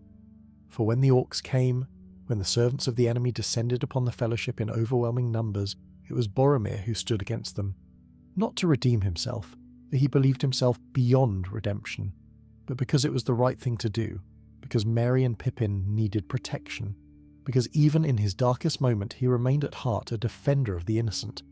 He fought as he'd never fought before, his great sword cleaving through orc flesh with terrible efficiency. Again and again he blew his horn, calling for aid that he knew might never come, warning his companions of the danger that surrounded them. The orcs fell before him in heaps, but still more came, an endless tide of hatred and malice that no single warrior could hope to withstand. The first arrow struck him in the shoulder, staggering him but not stopping him. He killed the archer and 3 more orcs before the second arrow found its mark, piercing his side and sending waves of agony through his body. Still he fought on, his movements slowing but his determination undiminished. The hobbits screamed for him to run, but he would not abandon them, could not abandon them. The third arrow brought him to his knees at last, its black shaft protruding from his chest like an accusation. He saw the orcs seize Merry and Pippin, saw them carried away despite all his efforts to protect them, and he wept with the bitterness of failure. It was Aragorn who found him, Aragorn who knelt beside him as his life ebbed away. And it was to Aragorn that Boromir made his final confession, speaking of his attempt to take the ring, of his betrayal of Frodo's trust. "I tried to take the ring from Frodo," he gasped, his voice weak but clear. "I am sorry. I have paid." Aragorn's response has been preserved in all the histories, his promise that Minas Tirith would not fall, that Boromir had not failed his people. But there were other words spoken in that quiet glade, words that have not been recorded elsewhere, words of comfort and forgiveness that passed between the 2 men in those final moments. "You're a good man, Boromir," Aragorn said softly. "Whatever darkness touched you, it did not define you. You fought for your people, gave everything for those you loved. That is what will be remembered. That is who you truly were." Boromir smiled then, a peaceful expression that seemed to erase the pain from his features. He reached out and clasped Aragorn's hand, his grip still strong despite his failing body. "Tell my father," he whispered. "Tell him I tried. Tell him I loved him, even when I could not say the words." "I will tell him," Aragorn promised. "I will tell everyone. Your name will be honoured, Boromir. Your sacrifice will not be forgotten." The light faded from Boromir's eyes then, and the greatest captain of Gondor passed from the circles of the world. But his legend lived on, growing with each passing year, until the name of Boromir the Brave became synonymous with courage and sacrifice throughout all the free lands of Middle-earth. They laid him in one of the elven boats and sent him over the falls of Rauros, a funeral befitting a prince of Gondor, and it is said that his body was never found, that the river carried him all the way to the sea, where the waves themselves became his tomb. And so ends the lost tales of Boromir the Brave, stories that have lived in the shadows of greater histories but deserve their place in the light. He was a man of strength and weakness, of courage and doubt, of nobility and temptation. He was, in short, a man, with all the contradictions that word implies. But in the end, when the moment of truth arrived, he chose the path of light. He chose to protect the innocent, to fight against the darkness, to give his life for those who could not defend themselves. That choice, more than any victory or accolade, defines the legacy of Boromir, son of Denethor, and as long as there are those who remember his story, his spirit will never truly die. May these tales bring you peace as the night grows deep and the stars wheel slowly overhead. May you find in Boromir's journey the courage to face your own shadows, the wisdom to recognize your own worth, and the strength to choose light even when darkness seems overwhelming. Sleep now and dream of white towers gleaming in the sun, of great rivers flowing to the sea, of heroes who lived and loved and fought for what they believed in. For in dreams, as in stories, the brave never truly die. They live on forever in the hearts of those who remember them. Story 2. In the ancient realm of Gondor, where the White Tower of Ithilien rises like a beacon against the shadow of the east, there was once a captain whose name was spoken with reverence in every hall and hamlet, from Minas Tirith to the furthest reaches of the Pelennor Fields. This was Boromir, son of Denethor, firstborn of the Steward of Gondor and mightiest among the warriors of his age. His hair was dark as the ravens that circled the peaks of Mindoluin, and his eyes held the grey fire of the Númenórean kings of old. Upon his shoulders rested the hopes of a kingdom besieged, and in his heart burned a flame that neither darkness nor despair could extinguish. Now, the tales most often told of Boromir speak of his final days, of his journey with the Fellowship of the Ring and his valiant last stand upon Amon Hen. Yet there are other stories, quieter perhaps, but no less worthy of remembrance. These are the lost tales of Boromir the Brave, adventures undertaken in the long years before the shadow of the ring touched his noble heart. And it is these tales that we shall share tonight, beneath the gentle stars of Middle-earth, where the wind whispers secrets through the leaves of ancient trees and the world lies soft and still in the embrace of peaceful slumber. Our first tale begins in the depths of winter, when Boromir was yet a young man of 25 summers, already renowned for his skill at arms but not yet the legendary captain he would become. In those days, the orcs of the Efel Duath, the mountains of shadow that bordered the dark land of Mordor, had grown bold in their raids upon the eastern territories of Gondor. Farmers fled their homesteads, and the roads that once carried merchants and travellers now lay empty and silent, save for the howling of wolves and the distant drums of goblin war parties. It was during this troubled time that word reached the White City of a village called Celondim, nestled in the foothills where the Anduin bent southward toward the sea. The village had been cut off from all communication for nearly a fortnight, and dark smoke had been seen rising from its direction. The steward Denethor, whose wisdom in matters of state was matched only by his concern for his realm, summoned his elder son to the great hall beneath the Tower of Ithilien. The hall was vast and cold that winter evening, its pillars rising like frozen sentinels into the shadows above. Torches flickered in their sconces, casting dancing light upon the stone faces of kings long departed. Denethor sat upon the steward's chair, his robes of office wrapped tightly about his shoulders, and beside him stood Faramir, the younger son, whose gentle eyes watched his brother approach with a mixture of admiration and concern. "Boromir," spoke Denethor, his voice echoing in the cavernous space. "The people of Celondim cry out for aid, though none can hear their voices. I have received counsel that a company of our soldiers should be dispatched to discover their fate and render what assistance may be needed. Yet the passes are treacherous in this season, and the enemy grows bolder with each passing moon. I would have you lead this expedition, for there is no captain in whom I place greater trust." Boromir knelt before his father, his hand resting upon the hilt of his sword. "I shall not fail you, father, nor shall I fail the people who look to Gondor for protection. Give me but a handful of your bravest men, and I shall bring word of Celondim before the month has turned." A shadow passed across Faramir's face, and he stepped forward. "Brother, let me accompany you. 2 sons of the steward riding together would show our people that Gondor does not abandon its own, even in the darkest hour." But Denethor raised his hand, and his eyes, which could pierce the hearts of men like arrows of steel, fixed upon his younger son with an expression that held neither warmth nor approval. "Faramir shall remain in Minas Tirith. There are duties here that require attention, and I would not risk both my heirs upon a single venture, however noble its purpose." Boromir saw the hurt that flickered in his brother's eyes, though Faramir hid it well behind a mask of dutiful acceptance. Rising from his knee, Boromir clasped Faramir's shoulder and spoke softly, words meant for his brother's ears alone. "When I return we shall ride together to Ithilien, as we did in our youth. The forests there still remember our laughter, and I would hear it echo among those green boughs once more." Faramir nodded, a faint smile touching his lips, and Boromir turned to make his preparations for the journey ahead. 3 days later, as dawn broke cold and grey over the Pelennor Fields, Boromir rode forth from the great gate of Minas Tirith at the head of a company of 30 soldiers. They were hardened men, veterans of many skirmishes with the servants of the enemy, and their armour gleamed dully in the pale morning light. Upon Boromir's arm he bore the great horn of Gondor, the cloven horn that had been passed down through generations of the steward's line, and upon his back he carried a shield emblazoned with the white tree. The road eastward was long and arduous, winding through frozen fields and skeletal forests where the bare branches of trees clawed at the leaden sky like the fingers of the dead. Snow lay thick upon the ground, muffling the sounds of their passage and transforming the familiar landscape into something strange and otherworldly. The soldiers spoke little, their breath rising in plumes of white vapour, their eyes ever watchful for signs of danger.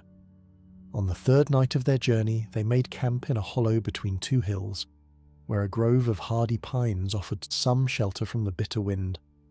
A fire was kindled, though its warmth seemed feeble against the vast cold of the winter night, and the men gathered close, sharing what meagre rations they had brought and speaking in low voices of homes and families left behind.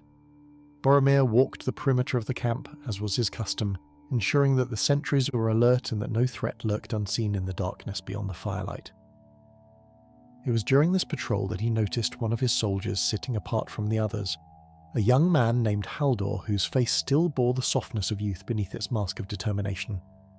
"You should rest while you can," Boromir said, settling himself upon a fallen log beside the young soldier. "Tomorrow's march will be harder than today's, and I would have every man at full strength when we reach Celandrim."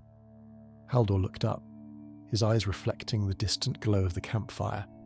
"My lord, may I speak freely?"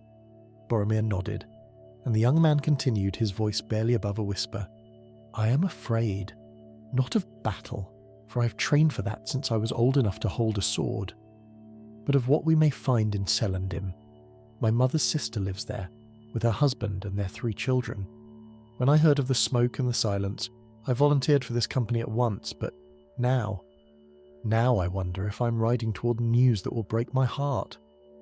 For a long moment, Boromir sat in silence, gazing up at the stars that glittered cold and distant above the frozen landscape.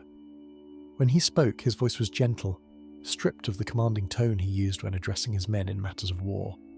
"I cannot promise you that your fears are groundless, Haldor. The world we live in is shadowed by griefs too numerous to count, and even the bravest among us must face sorrows that no sword can turn aside.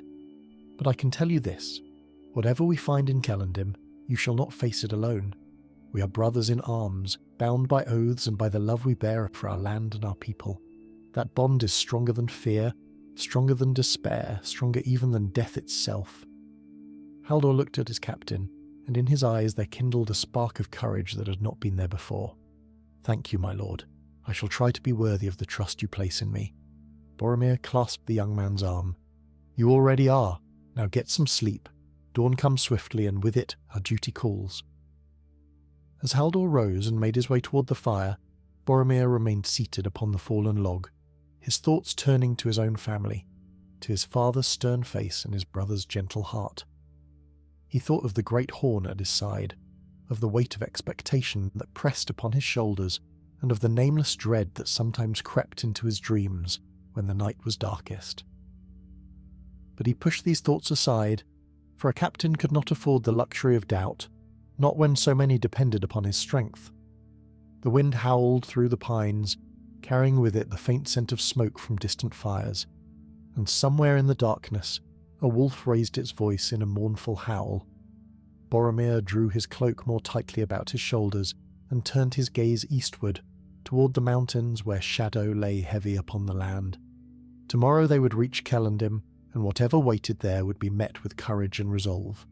Such was the way of Gondor, and such was the way of Boromir, son of Denethor, who would one day be remembered as the greatest captain of his age.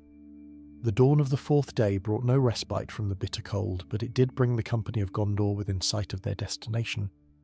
As they crested a ridge overlooking the valley where Celandrim lay, Boromir raised his hand to halt the column, and a heavy silence fell upon the soldiers as they beheld the scene before them.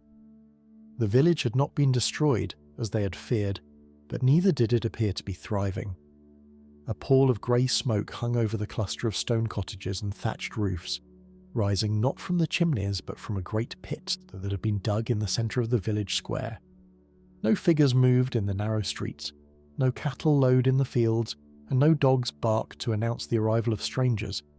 It was as though the breath of life had been drawn from the place, leaving behind only an empty shell. "My lord," spoke Beregond, the sergeant who served as Boromir's second-in-command, "something is gravely wrong here.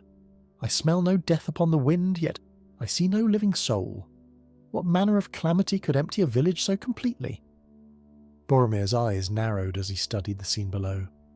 "That is what we have come to discover, but we shall not ride blindly into unknown peril. Beregond, take 5 men and circle around to the eastern approach. I shall lead the rest through the main road. If there is treachery here, we shall not be caught in a single snare." The company divided according to their captain's orders, and Boromir led his contingent down the slope toward the village gate. The gate itself hung open, its timbers scarred by what appeared to be claw marks, deep gouges that spoke of something far larger and more terrible than any wolf or bear.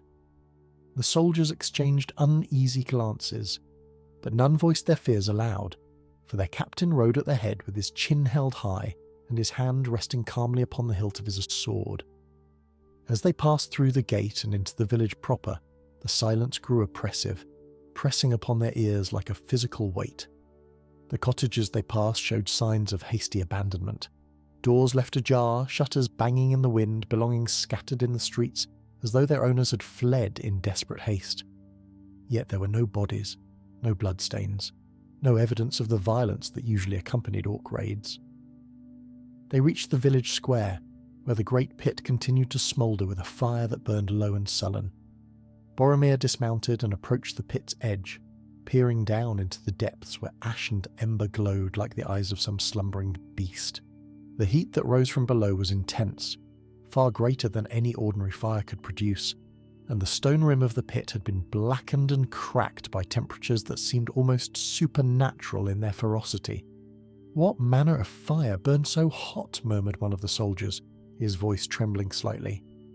Before Boromir could respond, a sound reached their ears from somewhere nearby, a voice, faint and wavering, calling out in the tongue of Gondor. The soldiers turned toward the source, their weapons drawn, and saw a figure emerging from the doorway of what had once been the village inn. It was an old man, his hair white as mountain snow and his body bent with age, leaning heavily upon a walking staff as he shuffled toward them. "Soldiers of Gondor," the old man rasped, his eyes filling with tears of relief. At last you have come. I'd begun to fear that we had been forgotten, that the White City had abandoned us to our fate." Boromir strode forward and took the old man's arm, steadying him as he swayed with exhaustion. "Peace, grandfather. You have not been forgotten. I am Boromir, son of the steward, and I have brought a company of the Tower Guard to render what aid we may. Tell me, what has befallen this village? Where are the people of Telendin?" The old man looked up at Boromir, and in his rheumy eyes there burned a light of fear that time had not dimmed. "They are hiding, my lord, hiding in the caves beneath the old mill on the western edge of the village. I alone remained above ground to watch for help, for my legs are too feeble to make the climb down and my heart too stubborn to wait in darkness for death or deliverance." "Hiding from what?" Boromir pressed, though a cold certainty was already forming in his mind. The old man's voice dropped to a whisper, as though he feared that speaking the words aloud might summon the very horror he described. "A drake, my lord. A fire drake from the mountains. It came upon us 3 weeks past, descending from the peaks without warning. We thought at first it was merely a great bird silhouetted against the morning sun, but then it breathed its terrible fire upon the fields, and we knew the truth of our doom." A murmur of dismay ran through the assembled soldiers. Fire drakes were creatures of legend, relics of an elder age when dragons had ruled the skies and brought ruin to kingdoms far mightier than Gondor. Most believed them to be extinct, vanished from Middle-earth along with so many other wonders and terrors of the ancient world. Yet here was testimony that at least one such beast still lived, and had chosen this remote village as the target of its wrath. "Has the drake attacked the village directly?" Boromir asked, his mind already racing through the tactical possibilities. The old man shook his head. "Not directly, my lord. It circles overhead each day, breathing fire upon the pit to keep it burning. We believe it is using the fire to warm itself, for the winter cold troubles even creatures of flame. It has not descended to attack the buildings or hunt for prey, but neither has it departed. We are trapped, prisoners in our own homes, unable to flee lest we draw its attention, and unable to stay lest our food and fuel run out. Boromir turned to survey the village square, noting the strategic positions of the surrounding buildings and the open expanse of sky visible above. A plan was forming in his mind, audacious perhaps, but not impossible. The soldiers of Gondor were not equipped to slay a dragon in open combat, but there were other ways to achieve victory than through brute force alone. "Beregond!" he called, and his sergeant appeared at his side, having completed his circuit of the village's eastern approaches. "What did you find?" "Nothing, my lord. The village appears empty save for this elder, but I noticed something curious. The old mill on the western edge has been fortified. Timbers have been wedged against its doors, and I caught a glimpse of movement in the windows. I believe the villagers are sheltering there." Boromir nodded. "So our friend here has told me. We must make contact with them and assess their condition. But first, I would learn more of this drake." He turned back to the old man. "Tell me, grandfather, does the creature follow any pattern in its movements? Does it hunt? Does it sleep? Every detail may prove crucial." The old man considered the question carefully before responding. "It roosts upon the peak of Mount Amon to the north of the village. Each morning as the sun rises, it descends to circle the valley and breathe fresh fire upon the pit. It remains overhead for perhaps an hour, then returns to its roost. In the evening, as the light fades, it comes again. Between these visits we have perhaps 6 hours of safety, though none dare venture far from shelter for fear the beast may return unexpectedly. And at night? At night it does not come. Whether it sleeps or simply prefers the warmth of its mountain lair I cannot say, but from sunset to sunrise we have seen no sign of it." Boromir stroked his chin thoughtfully. "Then we have a window of opportunity. The sun is still climbing, which means the drake has likely returned to its roost after its morning visit. We have time to reach the mill, speak with the villagers, and formulate a plan before darkness falls." He issued orders swiftly and with the confidence of one accustomed to command. Half the company would remain in the village square, keeping watch on the sky and preparing defensive positions should the drake return unexpectedly. The other half would accompany Boromir to the mill to make contact with the refugees and assess their needs. As they made their way through the empty streets toward the western edge of the village, young Haldor drew alongside his captain. "My lord, do you truly believe we can stand against a fire drake? The legends speak of such creatures laying waste to entire armies." Boromir glanced at the young soldier, and a faint smile touched his lips. "The legends also speak of dragons being slain by heroes of old, Haldor. Turin Turambar slew Glaurung, the father of dragons, with a single stroke of his black sword. Bard the bowman brought down Smaug the Magnificent with nothing but a bow and a well-aimed arrow. We may not be heroes of legend, but we are soldiers of Gondor, and we shall find a way." The mill loomed before them, its great wheel frozen in place by ice and disuse. The windows were dark, but Boromir could sense the presence of many eyes watching from within, waiting to see whether these newcomers brought salvation or doom. He raised his voice, calling out in clear tones that carried across the cold air. "People of Celondim, I am Boromir, son of Denethor, steward of Gondor. I have come with soldiers of the White City to bring you aid. Open your doors and let us speak together of how we might deliver you from this peril." For a long moment, there was only silence. Then, slowly the great door of the mill began to creak open, and from within emerged a woman whose face bore the marks of sleepless nights and gnawing worry. Behind her, Boromir could see dozens of faces peering out from the shadows, men, women, and children, huddled together in the darkness, their eyes reflecting the faint light of hope that his arrival had kindled. "My lord," the woman said, her voice steady despite her evident exhaustion, "we had almost given up hope. But tell me true, can even the might of Gondor prevail against a creature of fire and shadow?" Boromir met her gaze and spoke with a conviction that came not from certainty, but from the unshakable determination that had always defined his character. "We shall find a way, good lady. While there is breath in my body and strength in my arm, I shall not rest until the people of Celondim are free from fear." And in that moment, though none could have known it, the seeds of legend were being planted in the frozen soil of that beleaguered village. The interior of the mill was cramped and dim, lit only by a handful of tallow candles that cast flickering shadows upon the worn stone walls. Nearly 200 souls had taken refuge within its sturdy confines, families huddled together upon beds of straw and bundled cloth, their faces gaunt with hunger and pale from weeks spent hiding in darkness. The air was thick with the smell of unwashed bodies and the acrid tang of fear, yet beneath it all there lingered a stubborn resilience that spoke well of the character of these simple folk. Boromir moved among them, speaking words of encouragement and gathering information about their situation. The woman who had opened the door was named Morwen, the village elder's daughter, and she had taken charge of the refugees in her father's absence. She explained that they had managed to bring some supplies with them when they fled to the mill, but those provisions were now nearly exhausted. They had perhaps 3 days of food remaining, and their water came from a well in the mill's cellar, which had fortunately not run dry. "The children suffer most," Morwen said, her eyes drifting to a corner where a group of young ones sat in listless silence, too weak and frightened to play. "They do not understand why they must stay in this dark place, why they cannot run in the fields or visit their friends in other houses. We have tried to keep their spirits up, but as the days pass and the drake continues to circle overhead, hope fades like the last light of autumn." Boromir knelt beside one of the children, a small girl with tangled brown hair and eyes that seemed far too old for her tender years. "What is your name, little one?"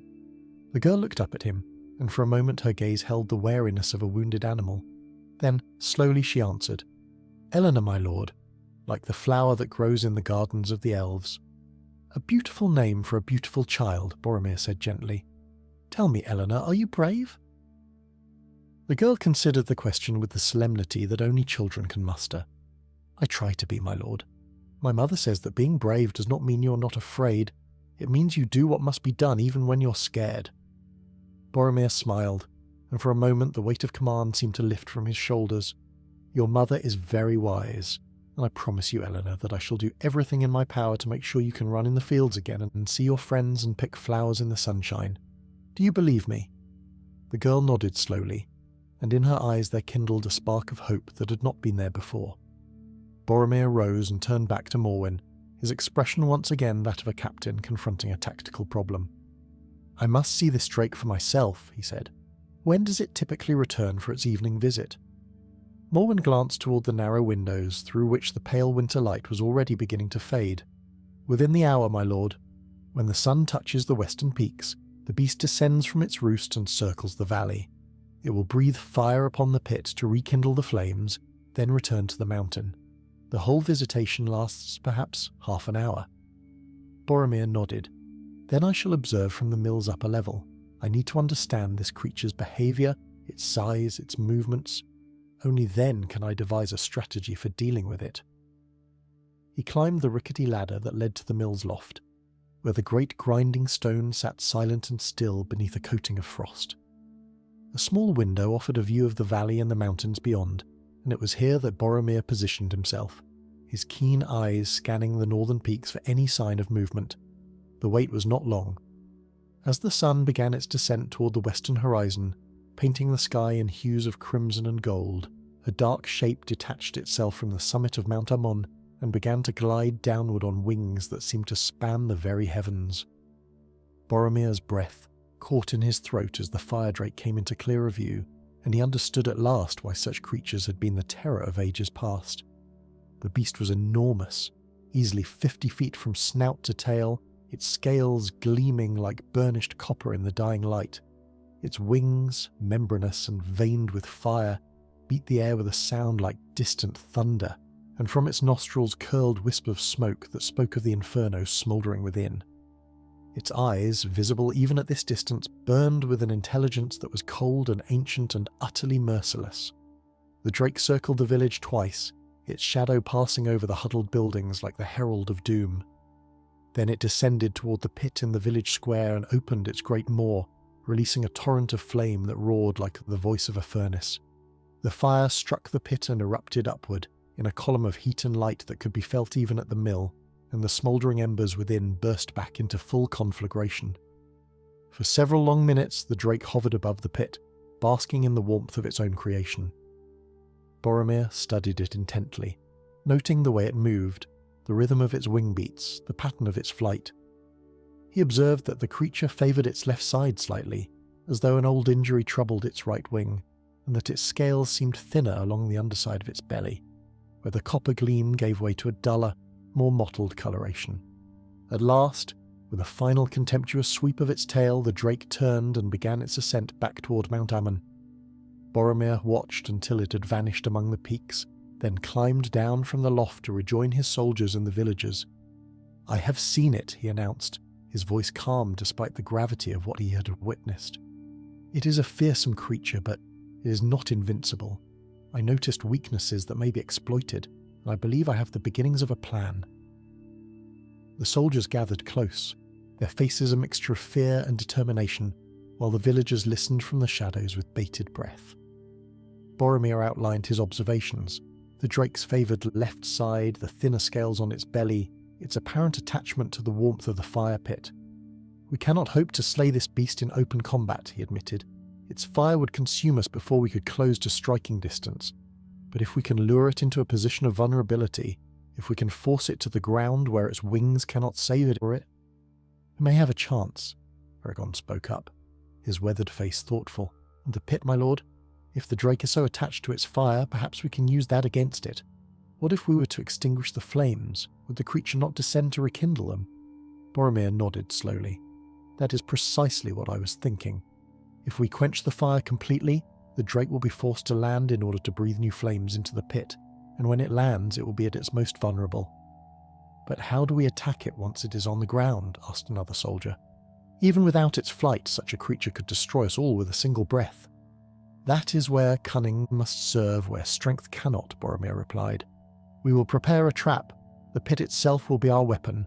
We will fill it with oil and pitch, materials that burn hot and fast. When the drake descends to rekindle the fire, we will ignite the pit from a distance using flaming arrows. The conflagration will engulf the creature before it can react." A murmur ran through the assembled listeners. It was a bold plan, perhaps even a reckless one, but it was also the first glimmer of hope that any of them had seen since the nightmare began. Morwen stepped forward, her eyes bright with cautious optimism. "We have oil in the mill's stores, my lord. Not much, but some. And there is pitch in the cooper's workshop on the eastern edge of the village. We used it for sealing barrels and caulking boats."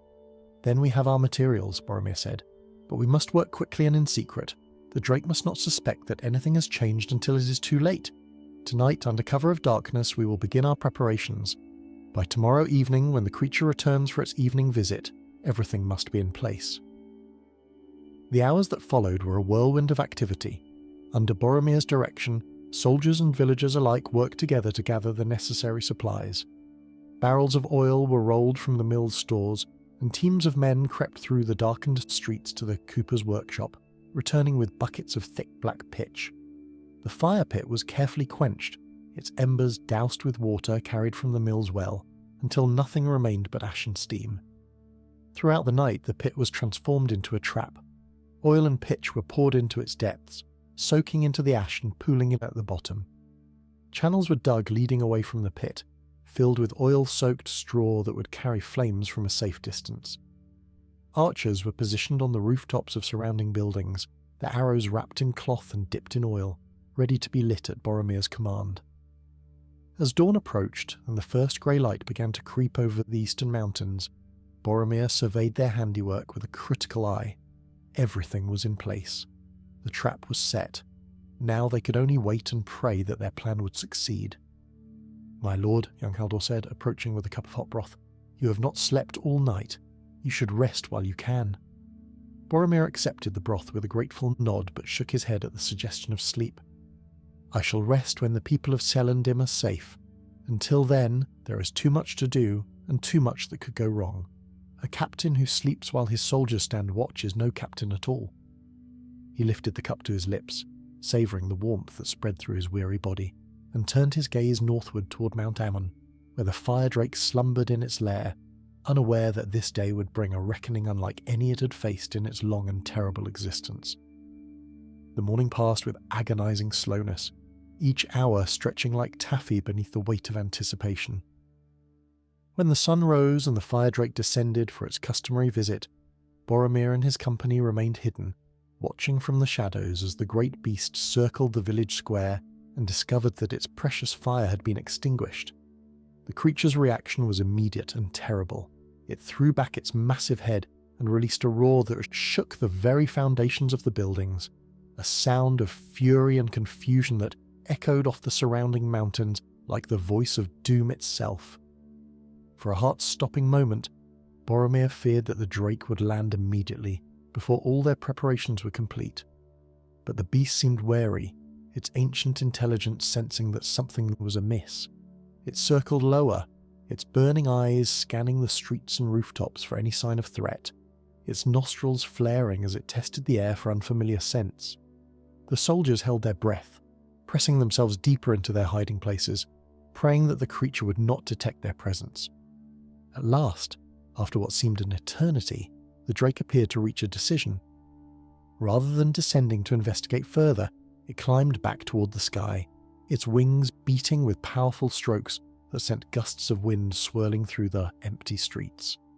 It circled the village once more, then turned and flew back toward Mount Amon, its departure marked by another earth-shaking roar of frustration.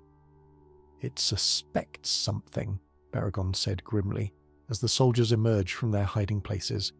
"Did you see how it searched the rooftops? It knows that the fire did not go out on its own." Boromir nodded, his jaw set with determination. "All the more reason to be ready when it returns this evening. The creature is angry now, and anger makes even the wisest beings careless. It will come back, and when it does, it will not be content merely to circle overhead. It will land to investigate, to reassert its dominance over this valley. And that is when we strike." The day was spent in final preparations. The archers practiced their aim, loosing arrows at targets placed at distances that matched the range from the rooftops to the pit. The channels of oil-soaked straw were checked and rechecked, ensuring that the flames would spread quickly and evenly when ignited. The villagers who were too old or too young to fight were moved to the deepest part of the mill's cellar, where thick stone walls would offer some protection if the plan went awry. Boromir himself inspected every aspect of the trap, his experienced eye catching small details that others had overlooked. He adjusted the position of several archers, ensuring that they would have clear lines of sight to the pit. He ordered additional buckets of water placed throughout the village, ready to extinguish any fires that might spread beyond the intended conflagration. He spoke with each of his soldiers individually, offering words of encouragement and reminding them of their duty to the people they had come to protect. As the afternoon wore on, young Haldor approached his captain with news that made Boromir's heart swell with relief. "My lord, I have found her. My mother's sister, Aunt Idril, she's safe in the mill with her husband and children. They are frightened and hungry, but alive. When I told her that soldiers had come from Minas Tirith, she wept with joy." Boromir clasped the young man's shoulder. "That is welcome news indeed. Hold on to that joy, Haldor. Let it strengthen your arm and steady your aim when the time comes. We fight not for glory or renown, but for the lives of those we love and the homes we've sworn to protect." The sun began its descent toward the western peaks, and a tension settled over the village like a heavy cloak. Soldiers took their positions on the rooftops, their bows strung and their arrows ready. Boromir stationed himself at the edge of the village square, close enough to see the pit clearly but far enough to avoid the worst of the coming inferno. In his hand he held a torch, its flame dancing in the cold evening breeze, ready to give the signal that would unleash their trap. The weight was excruciating. Every sound seemed magnified in the silence. The creak of a loose shutter, the distant cry of a crow, the nervous shuffling of soldiers trying to maintain their composure. Boromir kept his eyes fixed on the northern peaks, watching for the first sign of movement against the darkening sky. And then, as the sun touched the western mountains, and the world was bathed in the crimson light of dusk, the fire drake appeared. It came faster than before, its wings driving it downward with furious purpose, its roar preceding it like the herald of a storm. The creature was angry, that much was clear, and its anger lent it a terrible majesty that made even the bravest soldiers tremble in their hiding places. The drake circled the village once, twice, its burning eyes sweeping the streets below. Boromir held his breath, waiting, praying that the creature would take the bait. For a long moment, it seemed that the beast might simply fly away again, returning to its mountain lair to brood upon the mystery of the extinguished fire. But then, with a final contemptuous roar, it began to descend. Lower and lower it came, its wings folding against its sides as it dropped toward the village square. The wind of its passage sent loose debris flying through the streets, and the heat of its presence caused the frost on nearby rooftops to melt and steam. It landed with a thunderous impact that cracked the paving stones beneath its massive claws, its tail sweeping behind it like a great copper whip. The drake stood in the centre of the square, its head swinging from side to side as it surveyed its domain. It seemed confused by the absence of fire, uncertain why its precious warmth had been stolen away. Then, with a snort of irritation, it lowered its head toward the pit and opened its great maw, preparing to breathe new flames into the empty depression. Boromir raised his torch high above his head. "Now!" he bellowed, his voice cutting through the tension like a blade. "Loose!" A dozen flaming arrows arced through the twilight sky, trailing sparks like shooting stars. They struck the pit and the oil-soaked channels simultaneously, and for one breathless instant, nothing happened. Then, with a roar that rivaled even the drake's mightiest cry, the trap ignited. A column of fire erupted from the pit, engulfing the dragon's head and neck in a maelstrom of flame. The oil and pitch burned with an intensity that was almost supernatural, clinging to the creature's scales and spreading across its body like a living thing. The drake reared back, screaming in surprise and pain, its wings beating frantically as it tried to lift itself away from the inferno. But the fire was too hot, too all-consuming. The flames had already spread to the creature's wings, burning through the membranous skin and crippling its ability to fly. The drake staggered, its massive body crashing against buildings on either side of the square, sending stone and timber flying in all directions. It tried to breathe its own fire in response, but the flames that issued from its mouth only added to the conflagration, feeding the inferno rather than countering it. Boromir watched in grim fascination as the creature thrashed and writhed, its death throes bringing devastation to everything within reach. A section of roof collapsed as the drake's tail smashed through it, and flames began to spread to nearby buildings despite the precautions that had been taken. Soldiers scrambled to contain the secondary fires, throwing buckets of water and sand onto the burning structures while keeping a wary distance from the dying beast. At last, with a final piteous cry that seemed to shake the very heavens, the fire drake collapsed. Its great body fell across the village square, crushing the pit beneath its weight and sending a shower of sparks spiraling into the darkening sky. For a long moment, nothing moved. Then, slowly the flames began to die down, and the smoke began to clear, and the people of Celondim realized that they had been delivered from their nightmare. A ragged cheer went up from the soldiers on the rooftops, quickly joined by cries of joy from the villagers emerging from their hiding places in the mill. They poured into the streets, weeping and laughing and embracing one another, scarcely able to believe that the terror which had held them captive for so long was finally over. Boromir stood apart from the celebration, his eyes fixed on the smouldering remains of the fire drake. The creature had been a thing of terrible beauty, a relic of an age when the world was younger and more dangerous, and there was no joy in its death, only a sombre satisfaction that the innocent had been protected. He thought of all the villagers that had not been so fortunate, all the lives that had been lost to such creatures throughout the long history of Middle-earth, and he vowed silently that as long as he drew breath, he would stand between the darkness and those who could not defend themselves. Young Haldor appeared at his side, his face streaked with soot and his eyes bright with tears of relief. "My lord, we did it. We actually did it. The beast is slain and the village is saved." Boromir turned to look at the young soldier, and a weary smile touched his lips. "We did our duty, Haldor. Nothing more, nothing less. Now go, find your aunt and her family. Let them know that the soldiers of Gondor keep their promises." As Haldor hurried away toward the mill, Boromir turned his gaze southward, toward the distant towers of Minas Tirith gleaming in the last light of the setting sun.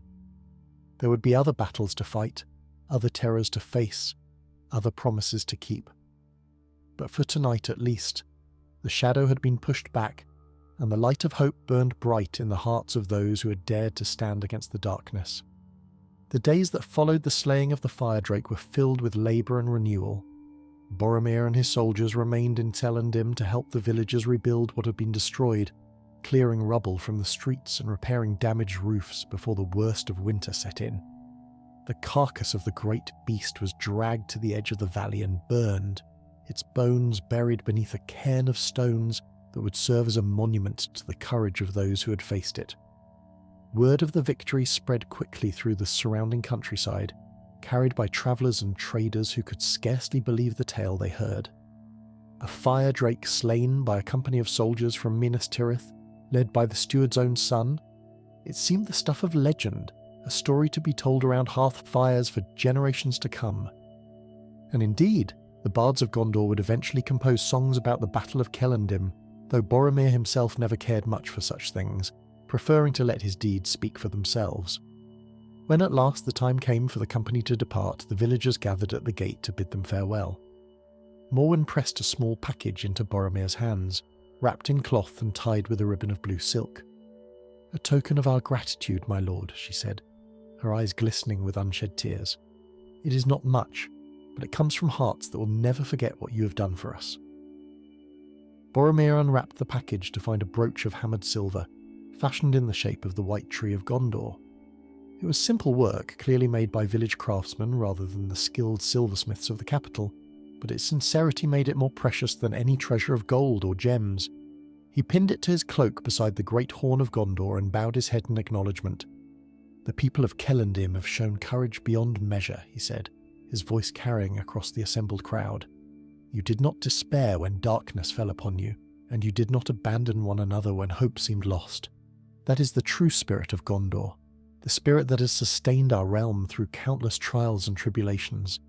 Carry it with you always, and no shadow shall ever truly conquer you." The journey back to Minas Tirith was uneventful, the roads clear and the weather mild for the season. As the white towers of the city came into view, gleaming in the afternoon sun, Boromir felt a familiar warmth spread through his chest. This was home, the heart of everything he loved and everything he'd sworn to protect.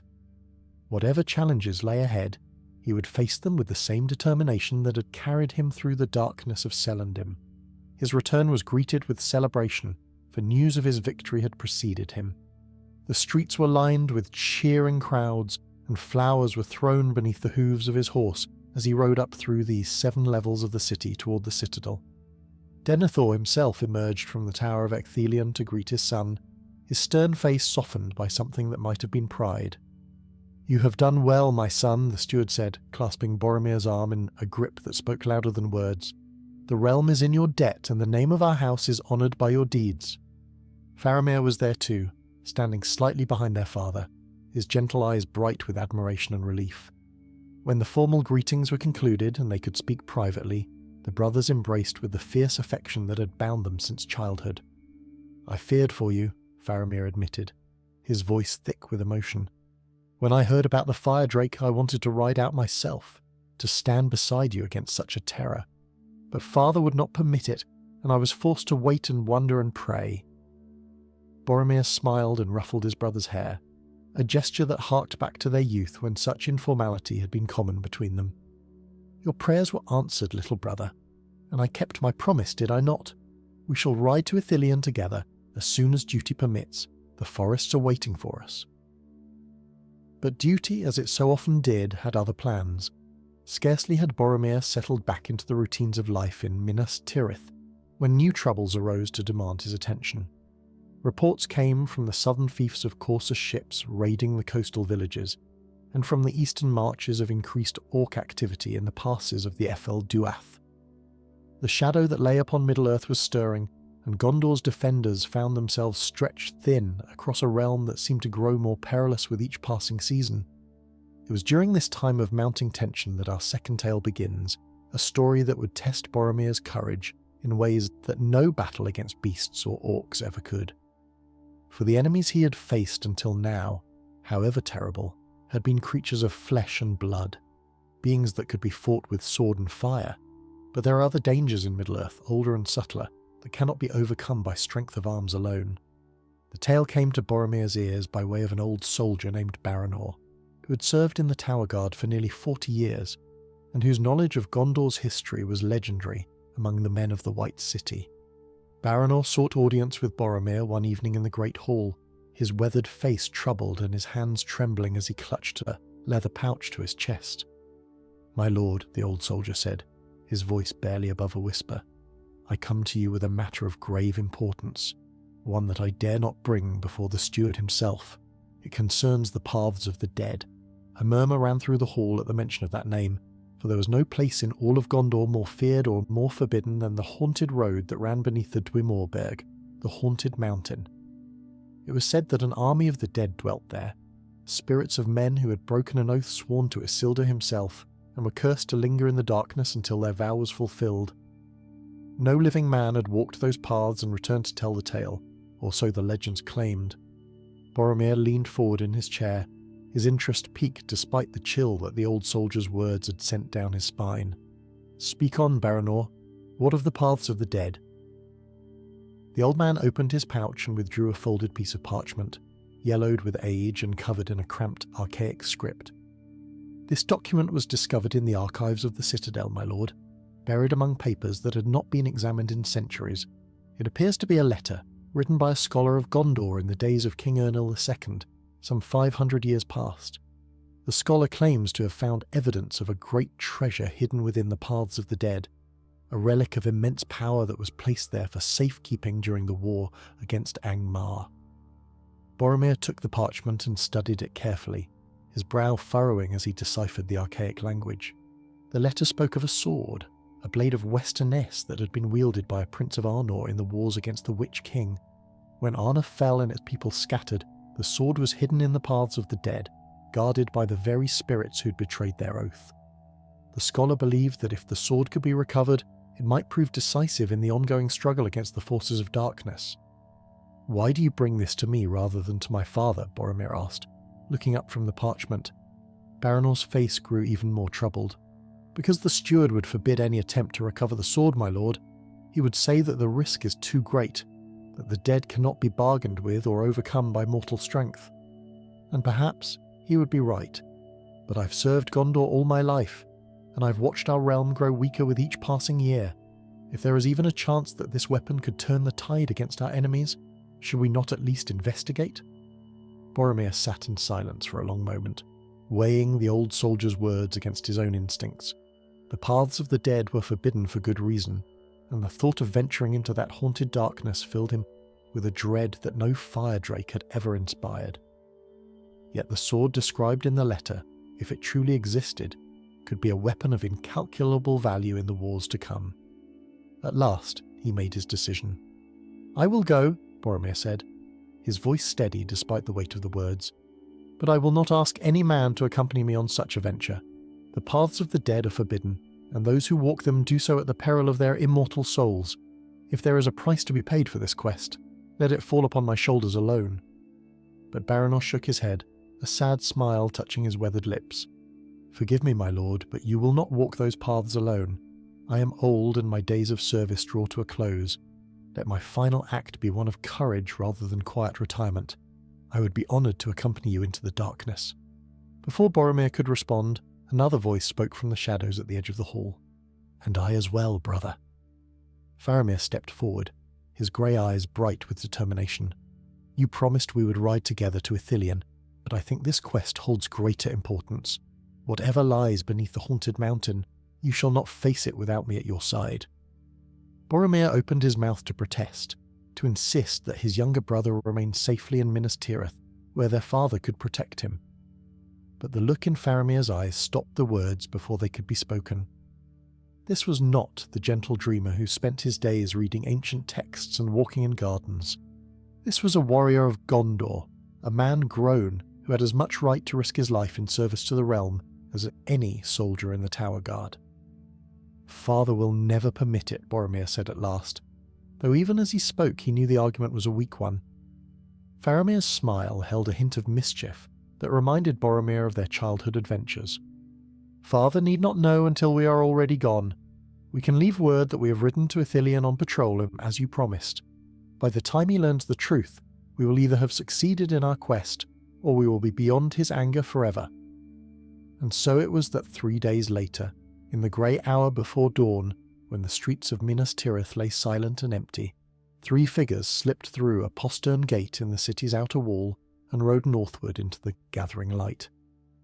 Boromir led the way, his great horn at his side and his father's disapproval hanging over him like a storm cloud.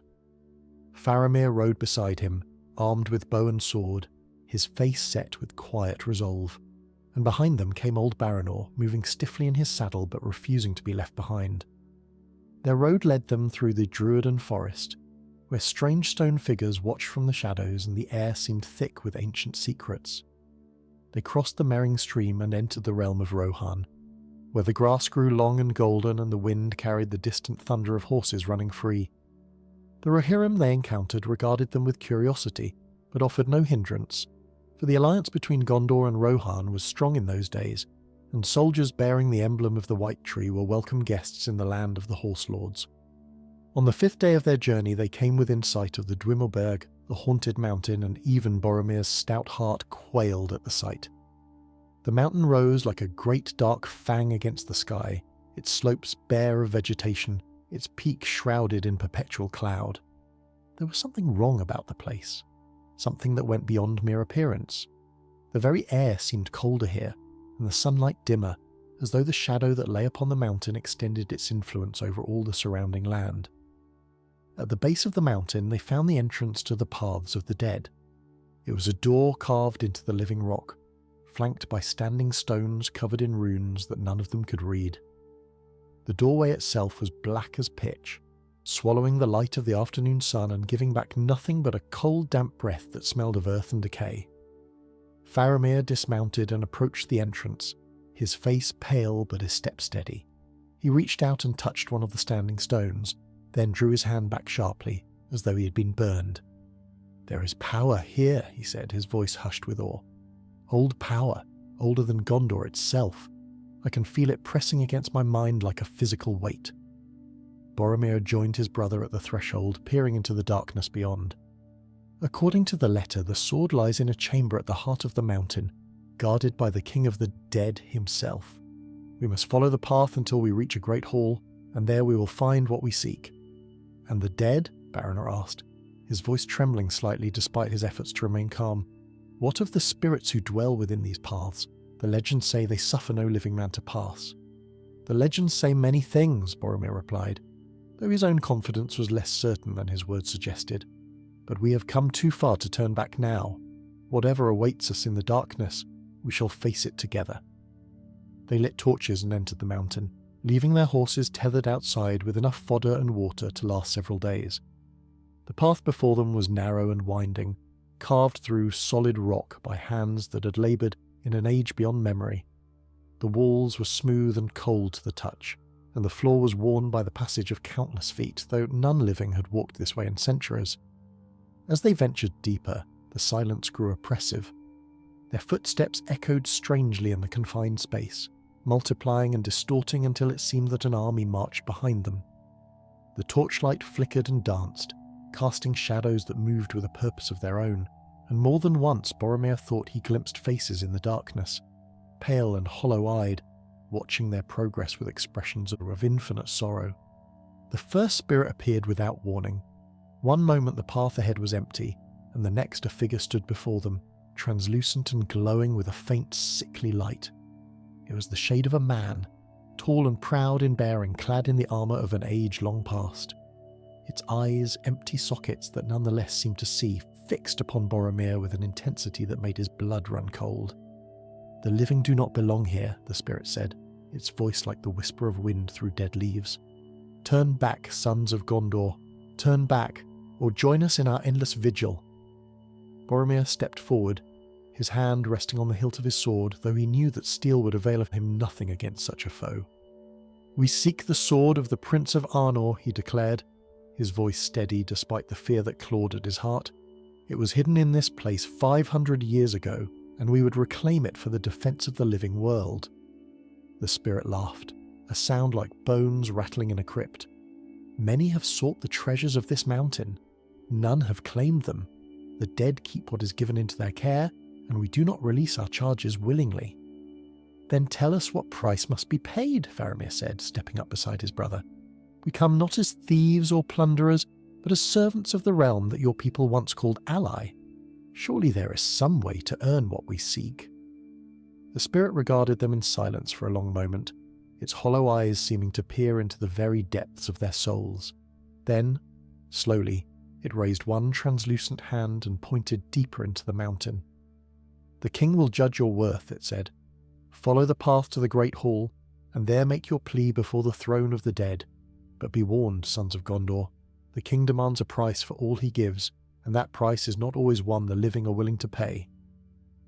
With those words the spirit faded into the darkness, leaving only the faint echo of its laughter hanging in the stale air. Boromir and his companions exchanged uncertain glances, but there was no thought of turning back. They had come too far and risked too much to abandon their quest now. Onward they pressed, deeper into the heart of the mountain, while the darkness closed around them like a living thing and the whispers of the dead grew louder with every step.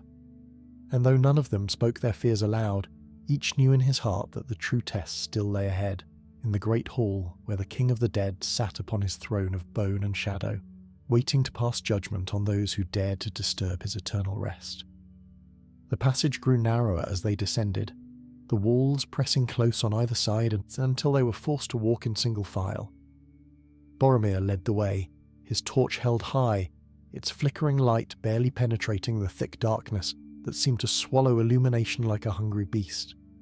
Behind him came Faramir, his bow unstrung and useless in the confined space, his hand instead gripping the hilt of his sword. Baranor brought up the rear, his breathing laboured from the exertion and the oppressive weight of the mountain above them. Time lost all meaning in that subterranean realm. They might have walked for hours or days, for the darkness offered no markers by which to measure their progress. The only constants were the cold stone beneath their feet, the stale air that filled their lungs, and the ever-present whispers that seemed to emanate from the very walls themselves. Words in languages long forgotten, pleas and curses and lamentations that had echoed through these tunnels for thousands of years. More spirits appeared as they journeyed deeper, shades of warriors and lords who had once sworn of allegiance to Isildur and then broken their oath in his hour of greatest need. They watched the living intruders with eyes that held neither malice nor welcome, only an infinite weariness that spoke of centuries spent in regret. Some reached out with translucent hands as though to touch the warmth of living flesh, but their fingers passed through empty air, and they drew back with moans of despair that chilled the blood. "Hold fast to your purpose," Boromir murmured, as much to himself as to his companions. "They cannot harm us if we do not let fear rule our hearts. We are sons of Gondor, heirs to a lineage that has never bowed before the darkness."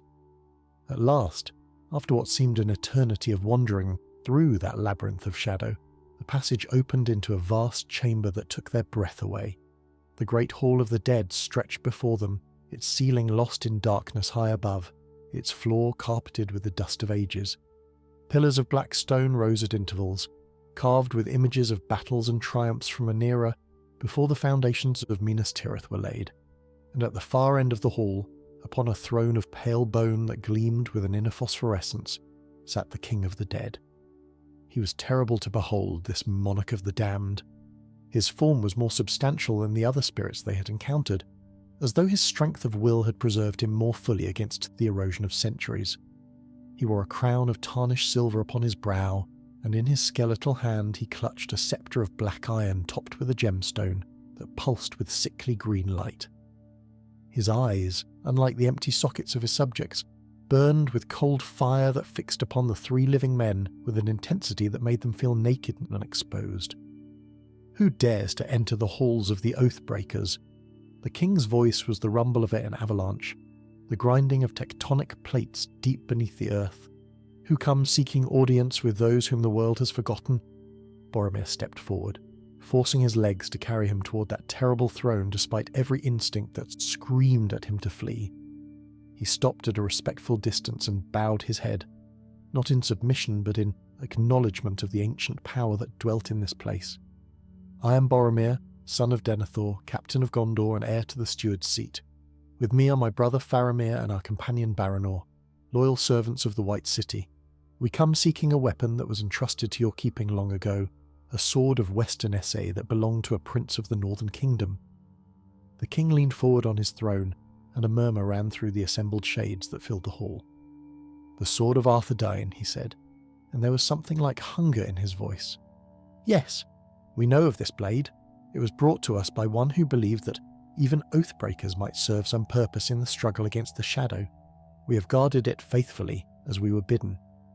"Then you will surrender it to us?" Faramir asked, hope colouring his voice despite the grimness of their surroundings. The king's laughter echoed through the hall, a sound like the cracking of ice on a frozen river. Surrender? Nothing is surrendered in this place, son of Gondor. Everything has its price, and the price of this blade is one that few would be willing to pay. Boromir's jaw tightened. Name your price. If it is within our power to grant, we shall do so. The king rose from his throne, his spectral form towering over them despite the distance that separated them. The price is memory, he said. The sword may be taken by one who is willing to give up that which he treasures most in his heart. Not gold or jewels or lands, but the memories that define who he is. One precious remembrance freely given, to be held by the dead until the breaking of the world. A heavy silence fell upon the hall as the weight of the king's words settled upon the three companions.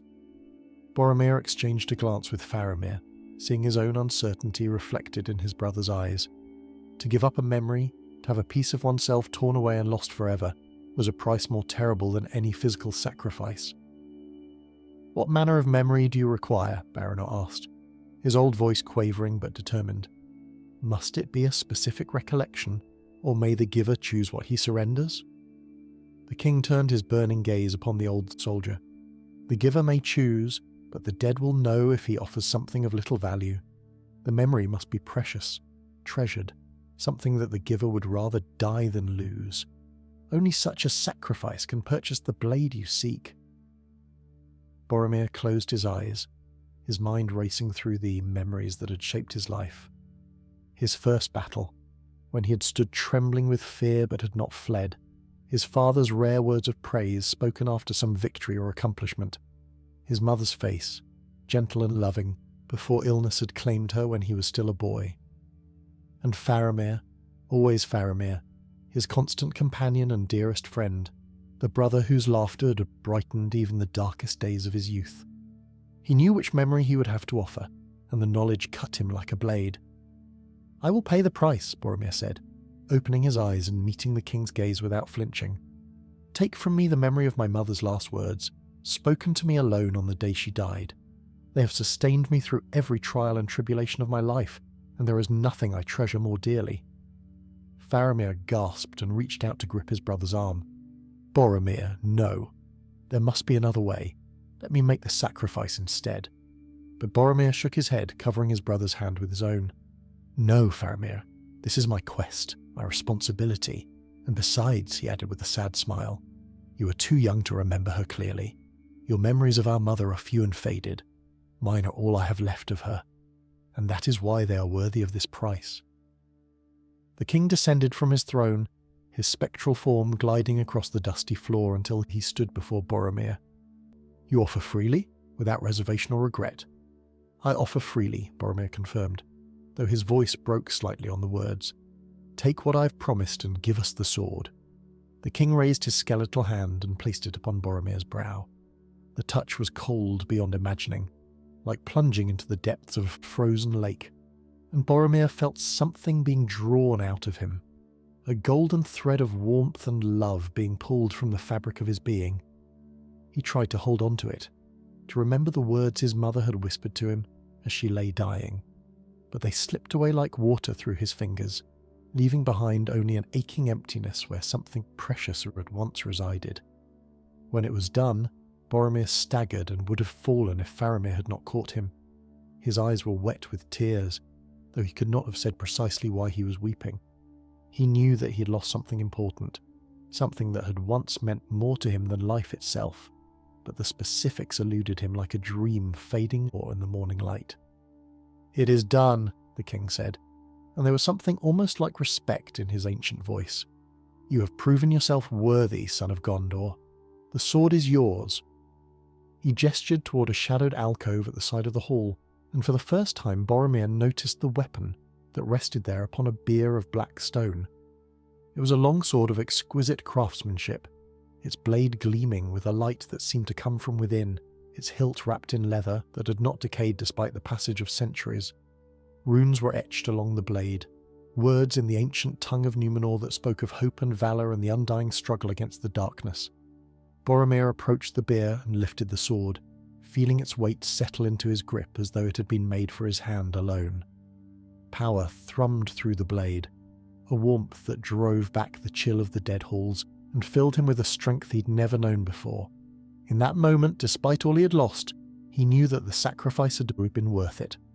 "Go now," the king commanded, his voice echoing through the hall. "Take your prize and leave this place. The dead have no more business with the living this day." The journey back through the paths of the dead seemed shorter than the descent, as though the mountain itself was eager to expel the living intruders from its depths. The spirits that had watched their passage with such intensity now drew back, parting before them like mist before a rising wind. Whether this was due to the king's command, or to some property of the sword Boromir now carried, none could say, but they were grateful for the respite from those hollow, accusing eyes. Boromir walked in silence, the weight of his sacrifice pressing upon his heart like a stone. He knew that something precious had been taken from him, could feel the absence like a wound that would never fully heal, but the specifics remained maddeningly elusive. When he tried to think of his mother, he could summon her face, the sound of her laughter, the gentle touch of her hand upon his brow when he was ill. But there was a gap in his memories, a blank space where something important had once resided, and no amount of effort could fill it. Faramir walked beside him, stealing worried glances at his brother's troubled face. He had witnessed the transaction, had seen the light fade from Boromir's eyes as the king drew forth his offering, and he understood better than anyone the magnitude of what had been lost. Their mother had been the heart of their family, the gentle presence that had balanced their father's stern discipline with warmth and unconditional love. To lose any memory of her was a tragedy beyond words. "Brother," Faramir said softly as they neared the entrance to the mountain, "I am sorry. I should have insisted on making the sacrifice myself. The burden should not have fallen upon you alone." Boromir shook his head, managing a weary smile that did not reach his eyes. "No, Faramir. This was my choice, freely made, and though I cannot remember what I have lost, I know in my heart that it was worth the price. This sword may prove the difference between victory and defeat in the wars to come. What is one man's memory against the fate of a kingdom?" They emerged from the darkness into the light of late afternoon, blinking against the brightness of the sun after so long in the subterranean gloom. The horses waited where they had left them, pawing nervously at the ground and whickering with relief at the sight of their masters. Old Baranor, who had spoken little during the entire ordeal, fell to his knees and kissed the earth, tears streaming down his weathered cheeks. "I never thought to see the sky again," he confessed, his voice choked with emotion. "When we entered that accursed place, I was certain we were walking to our deaths. But you have led us through, my lord. You have achieved what no man has achieved in all the long history of Middle-earth." Boromir helped the old soldier to his feet, clasping his arm with genuine affection. "We achieved it together, Baranor. Your courage and counsel were invaluable, and I shall see that your service is recognised when we return to Minas Tirith." They made camp that night at the base of the Dwemerberg, too exhausted to travel further, but unwilling to remain any closer to the haunted mountain than necessary. A fire was kindled, and they shared what remained of their provisions, though none had much appetite after what they had witnessed in the halls of the dead. As the flames crackled and the stars wheeled overhead, Boromir drew forth the sword and examined it more closely in the firelight. The blade was magnificent, crafted with a skill that spoke of Númenor at the height of its glory. The runes along its length seemed to shimmer and dance, and when he held it up to the sky, the steel caught the starlight and reflected it back with an intensity that made him catch his breath. "What will you name it?" Faramir asked, watching his brother with a mixture of pride and concern. Boromir considered the question for a long moment. A weapon of such power deserved a name worthy of its history and purpose. He thought of the prince who had wielded it in the wars against the Witch King, of the sacrifice he had made to reclaim it from the dead, and of the battles yet to come in which it would taste the blood of Gondor's enemies. "Ulmundil," he said at last, "the Star Friend, for it was forged under the light of the stars of Númenor, and it shall be a friend to all who stand against the darkness." The journey back to Minas Tirith was swift, driven by a sense of urgency that had not been present on the outward leg. Boromir knew that their absence would have been noted by now, and he dreaded the confrontation with his father that awaited him. Denethor was not a man who tolerated disobedience, even from his beloved eldest son, and the deception they had employed to cover their departure would only compound his anger. But as they neared the White City, they found the roads choked with refugees fleeing from the Eastern Territories. Families with all their worldly possessions piled on carts, soldiers bearing wounds from recent battles, and everywhere the same tale of disaster. The orcs had launched a massive assault from the passes of the Ethel Duath, overwhelming the border garrisons and pushing deep into Gondor's heartland. Boromir's heart sank as he listened to the reports. This was no mere raid, no opportunistic strike by a band of marauding goblins. This was a coordinated invasion, planned and executed with a precision that spoke of a guiding intelligence behind the orcish hordes. The shadow that had been stirring in the east had at last revealed its hand, and Gondor found itself facing a threat unlike any it had confronted in generations. "We must ride to the front," Boromir declared, his weariness forgotten in the face of duty. "Our people are in danger, and every sword is needed." Faramir nodded in agreement, though concern still lingered in his eyes. But what of father? Should we not report to him first, explain our absence, and present the sword we have won? "There will be time for explanations later," Boromir replied, his jaw set with determination. "Right now, our place is with the soldiers who fight to defend our homeland. Father will understand or he will not. Either way, duty comes first."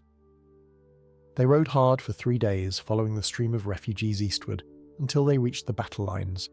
The situation was worse than Boromir had feared. The orcish forces had penetrated nearly to Osgiliath, the ancient capital that straddled the Anduin, and the defenders were falling back in disarray. Smoke rose from burning villages across the countryside, and the screams of the wounded echoed through the hills. Boromir found the commander of the Gondorian forces, a grizzled captain named Thorongil, who had served the realm for 30 years. The man's face was grim as he outlined the tactical situation, pointing to positions on a hastily drawn map that showed the enemy's advance and their own tenuous defensive lines. "We have been pushed back on every front, my lord," Thorongil reported. "The orcs fight with a ferocity I have never seen before, as though something drives them beyond their natural savagery, and they are led by something else, something that the men whisper about in terrified voices. A creature of shadow that walks among them, impervious to our weapons, spreading fear wherever it goes." Boromir felt a chill run down his spine at these words. What manner of creature? A troll? A cave drake? Thorongil shook his head, his weathered face pale with remembered terror. "Neither, my lord. It is something else. Something from the old tales. The men call it a Shadow Walker, a servant of the enemy from the dark days before the last alliance. I have seen it from a distance, and I can tell you that no weapon I possess could harm such a thing." Boromir's hand moved instinctively to the hilt of Ulmendil, the sword he had won from the dead at such terrible cost. If ever there was a weapon that might prevail against a creature of ancient darkness, surely this was it. The blade seemed to pulse with warmth beneath his fingers, as though responding to his thoughts, eager to fulfill the purpose for which it had been forged. "Show me where this Shadow Walker was last seen," Boromir commanded. "I have a weapon that may prove effective where others have failed." Thorongil's eyes widened as he took in the magnificent sword at Boromir's hip, noting the ancient runes and the supernatural gleam of the blade. Hope flickered in his weary face, tentative but real. "As you command, my lord, but I beg you be careful. Many brave soldiers have already fallen to that creature's power. I would not see the steward's son added to their number." Boromir smiled grimly. "I have walked the paths of the dead and returned to tell the tale, Captain. I do not intend to fall to a mere servant of the enemy, however powerful it may be." With those words, he strode forth to meet the shadow. The eastern front was a hellscape of smoke and fire, the rolling hills of Ithilien transformed into a charnel ground, where the bodies of the fallen lay thick upon the scorched earth. Boromir rode through the carnage with his brother at his side, their faces grim beneath helms spattered with the blood of enemies already slain. The sounds of battle echoed from every direction. The clash of steel, the screams of the dying, the guttural war cries of the orcish hordes that seemed to pour endlessly from the mountain passes. They found the Shadow Walker near the ruins of a village called Henneth Annan, where a company of Gondorian rangers had made their final stand. The creature stood amid the wreckage of what had once been homes and lives, its form shrouded in darkness that seemed to drink in the very light of the sun. It was vaguely humanoid in shape, towering nearly 8 feet tall, but its features were indistinct, shifting and flowing like smoke caught in a wind that touched nothing else. Where its eyes should have been, 2 points of red fire burned with a malevolence that predated the rising of the sun. The surviving rangers had formed a defensive circle around their wounded comrades, their swords raised in desperate defiance even as terror etched deep lines upon their faces. The Shadow Walker moved among them with leisurely cruelty, its touch bringing instant death to any who strayed within its reach. It seemed to savour their fear, to draw strength from their hopelessness, and its laughter was the sound of graves being dug in frozen earth. Boromir did not hesitate. He spurred his horse forward, drawing Ulmundil from its sheath in a single fluid motion. The blade sang as it cleared the scabbard, its ancient runes flaring with sudden light that cut through the unnatural darkness surrounding the creature. The Shadow Walker turned, its burning eyes fixing upon this new challenger, and for the first time something like surprise flickered across its amorphous features. "A blade of Westernesse," it hissed, its voice the whisper of wind through dead trees. "I had thought such weapons lost to the ages. Where did you find this relic, little man?" "In a place where even shadows fear to tread," Boromir replied, his voice steady despite the terror that clawed at his heart. "I am Boromir of Gondor, and I have come to send you back to the darkness from whence you crawled." The Shadow Walker laughed again, but there was an edge to the sound now, a note of uncertainty that had not been there before. Bold words from one whose life is but a flicker against the eternal night. "Do you truly believe that a single sword, however ancient, can prevail against a servant of the Great Shadow?" In answer, Boromir charged. His horse, trained for war and loyal beyond measure, carried him forward despite its own instinctive terror. Ulmundil blazed in his grip, trailing light like a comet streaking across the sky, and when the blade met the Shadow Walker's form, there was an explosion of radiance that blinded all who witnessed it. The creature screamed, a sound of agony and rage that echoed across the battlefield and froze the blood of every combatant within earshot. Its darkness recoiled from the touch of the blessed steel, parting like flesh before a surgeon's knife, and for the first time since it had emerged from the mountains, it knew pain. But it was not defeated. Even as Boromir pressed his attack, the Shadow Walker rallied, its form solidifying into something more substantial, more dangerous. Tendrils of darkness lashed out like whips, striking at horse and rider with killing intent. Boromir's mount reared and screamed as one tendril caught its flank, opening a wound that steamed in the cold air, and he was forced to leap clear as the animal collapsed beneath him. He rolled to his feet, Ulmundil still clutched in his hand, and faced the creature on foot. The Shadow Walker loomed over him, its burning eyes bright with hatred and hunger. "You have hurt me, little man," it snarled. "For that I shall make your death slow and filled with suffering." "You shall have to catch me first," Boromir replied. And with those words he launched himself into a flurry of attacks that pushed his skill and stamina to their absolute limits. The blade of Westernesse cut and slashed, each stroke leaving trails of light that lingered in the air like the afterimage of lightning. The Shadow Walker retreated before the onslaught, its darkness fraying and reforming as it struggled to counter the assault. From the corner of his eye, Boromir saw Faramir leading the surviving rangers in a charge against the Orcish forces that had been watching the duel. The younger brother's bow sang death to the enemy, his arrows finding throats and eyes with unerring accuracy, and his swordwork was a thing of deadly beauty as he cut a path through the goblin ranks. If Boromir could hold the Shadow Walker's attention, his brother and the rangers might be able to eliminate the creature's support and turn the tide of the battle. But the Shadow Walker was ancient and cunning, and it had not survived through the long ages by fighting fair. Even as Boromir pressed his attack, the creature began to change tactics. It stopped trying to match him blow for blow and instead began to project waves of terror directly into his mind, dredging up his deepest fears and insecurities and hurling them at him like weapons. He saw his father's face, twisted with disappointment and contempt. He saw Faramir lying dead upon a battlefield, his gentle eyes staring sightlessly at an uncaring sky. He saw Minas Tirith in flames, its white towers crumbling to ash, its people screaming as they were dragged away in chains, and he saw himself, not as a hero, but as a failure, a man who had given everything and still fallen short of his duty. The vision staggered him, and for one terrible moment his guard dropped.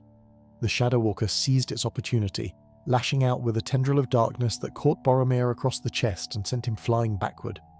He crashed into the rubble of a collapsed wall, the breath driven from his lungs, stars exploding across his vision. Ulmendil fell from his nerveless fingers, its light dimming as contact with its wielder was broken. The Shadow Walker advanced, triumph blazing in its burning eyes, and Boromir knew with cold certainty that he was about to die. But even as despair threatened to overwhelm him, a voice echoed in his mind. It was soft and gentle, a woman's voice, speaking words that he could not quite make out but that filled him with warmth and strength nonetheless. He did not know whose voice it was or where it came from, yet somehow it felt achingly familiar, like a half-remembered dream from the depths of childhood. The voice spoke of love and courage, of duty and sacrifice, of the light that endures even in the darkest night. And though Boromir could not understand the specific words, their meaning penetrated to the very core of his being, driving back the fear and despair that the Shadow Walker had planted in his heart. He reached out and grasped Ulmendil's hilt, and the blade blazed back to life with a brilliance that exceeded anything it had shown before. The Shadow Walker recoiled, shielding its burning eyes from the radiance, and Boromir rose to his feet with a cry that was half battle shout and half prayer. "For Gondor," he bellowed, charging forward with all of the strength that remained to him. "For the light that never fails." The blade struck true, plunging deep into the heart of the Shadow Walker's darkness. The creature screamed, a sound that seemed to shake the very foundations of the earth, and its form began to unravel like a tapestry whose threads had been cut. Boromir drove the sword deeper, twisting the blade, pouring all his will and determination into the strike. And then, with a final despairing wail, the Shadow Walker was gone. Its darkness dissipated like mist before the morning sun, leaving behind only a faint stench of corruption and a silence that seemed almost holy after the cacophony of battle. Boromir stood alone amid the ruins, Ulmendil still clutched in his trembling hand, his chest heaving with exertion. The orcs who had witnessed their master's destruction broke and fled, their morale shattered beyond recovery, and the rangers and soldiers of Gondor let loose a ragged cheer that echoed across the scarred landscape. Faramir was at his side moments later, his face streaked with blood and tears, his arms wrapping around his brother in an embrace that spoke of relief and love and fierce pride. "You did it," he breathed. "By all the stars of Elbereth, you actually did it." Boromir returned the embrace, then pulled back to look into his brother's eyes. "I heard a voice," he said quietly, so that only Faramir could hear. "When the creature had me beaten, when I was certain I was going to die, I heard a voice speaking to me. A woman's voice, gentle and loving. I could not make out the words, but they gave me the strength to continue." Faramir's expression grew soft with understanding. "Mother," he whispered, "even though you cannot remember her final words, perhaps some part of them remains within you. Perhaps love is stronger than any curse or sacrifice." Boromir nodded slowly, tears pricking at his eyes. "Perhaps it is," he agreed. "Perhaps it always was." The battle for Ithilien was won, though the cost had been grievous. The Shadow Walker's destruction had broken the back of the Orcish invasion, sending the surviving enemy forces fleeing back toward the mountain passes from which they had emerged. The soldiers of Gondor, exhausted but victorious, began the somber task of gathering their dead and tending to their wounded. Pyres were built for those who had fallen, their flames rising into the twilight sky like prayers ascending to the halls of the Valar. Boromir moved among his men, offering words of comfort to the grieving and praise to those who had distinguished themselves in the fighting. The sword Ulmendil hung at his hip, its radiance dimmed now that the battle was over, but its presence still a source of wonder and hope to all who beheld it. The tale of how the steward's son had faced down a creature of ancient darkness and prevailed was already spreading through the ranks, growing in the telling as such stories always do. 3 days later, when the most pressing matters of the battlefield had been addressed, Boromir and Faramir began the journey home. Old Baranor had remained in Minas Tirith, too exhausted from their previous adventure to accompany us to the front, and Boromir found himself looking forward to seeing the old soldier again, to sharing with him the news that the sword they had won from the dead had proven its worth beyond all expectations. The White City rose before them on the morning of the 5th day, its towers gleaming in the early light like beacons of hope against the shadow of the eastern mountains. Boromir felt his heart swell with love and pride at the sight. This city that had stood for millennia against every threat that darkness could muster. Whatever trials lay ahead, whatever challenges the future might bring, Minas Tirith would endure. Of that he was certain. Their arrival was greeted with celebration, for word of the victory in Ithilien had preceded them. Crowds lined the streets, cheering and throwing flowers, their faces bright with relief and gratitude. But Boromir's thoughts were focused on the confrontation that awaited him at the citadel, where his father would be waiting with questions that demanded answers. Denethor received them in the great hall beneath the Tower of Ithilien, seated upon the steward's chair with an expression that revealed nothing of his inner thoughts. His eyes, keen and piercing as always, moved from Boromir to Faramir and back again, taking in their travel-stained clothes and weary faces, the new scars they bore and the ancient sword that hung at Boromir's side. "So," the steward said at last, his voice echoing in the cavernous space, "my sons return from their unauthorized expedition. I am told that you claim to be riding to Ithilien on patrol, yet the first reports of your whereabouts placed you in Rohan, near the Haunted Mountain. Would either of you care to explain this discrepancy?" Boromir stepped forward, meeting his father's gaze without flinching. "We rode to the paths of the dead, father. We entered the mountain and treated with the king of the Oathbreakers, and we emerged with a weapon that has already proven its worth against the servants of the enemy." He drew Umbar from its sheath and held it up for his father to see. The blade caught the light streaming through the high windows, its runes glittering with an inner fire that spoke of power beyond mortal crafting. Denethor's eyes widened almost imperceptibly, the first crack in his mask of composure. "A blade of Westernesse," the steward breathed, rising from his chair and descending the steps to examine the weapon more closely. "I had thought such things lost forever. How did you convince the dead to part with such a treasure?" Boromir hesitated, the memory of his sacrifice still a raw wound in his heart. "I paid their price," he said simply, "a memory freely given in exchange for the sword. I cannot tell you more, for I no longer remember what I surrendered." Denethor's expression shifted, something that might have been sorrow flickering across his stern features before being suppressed.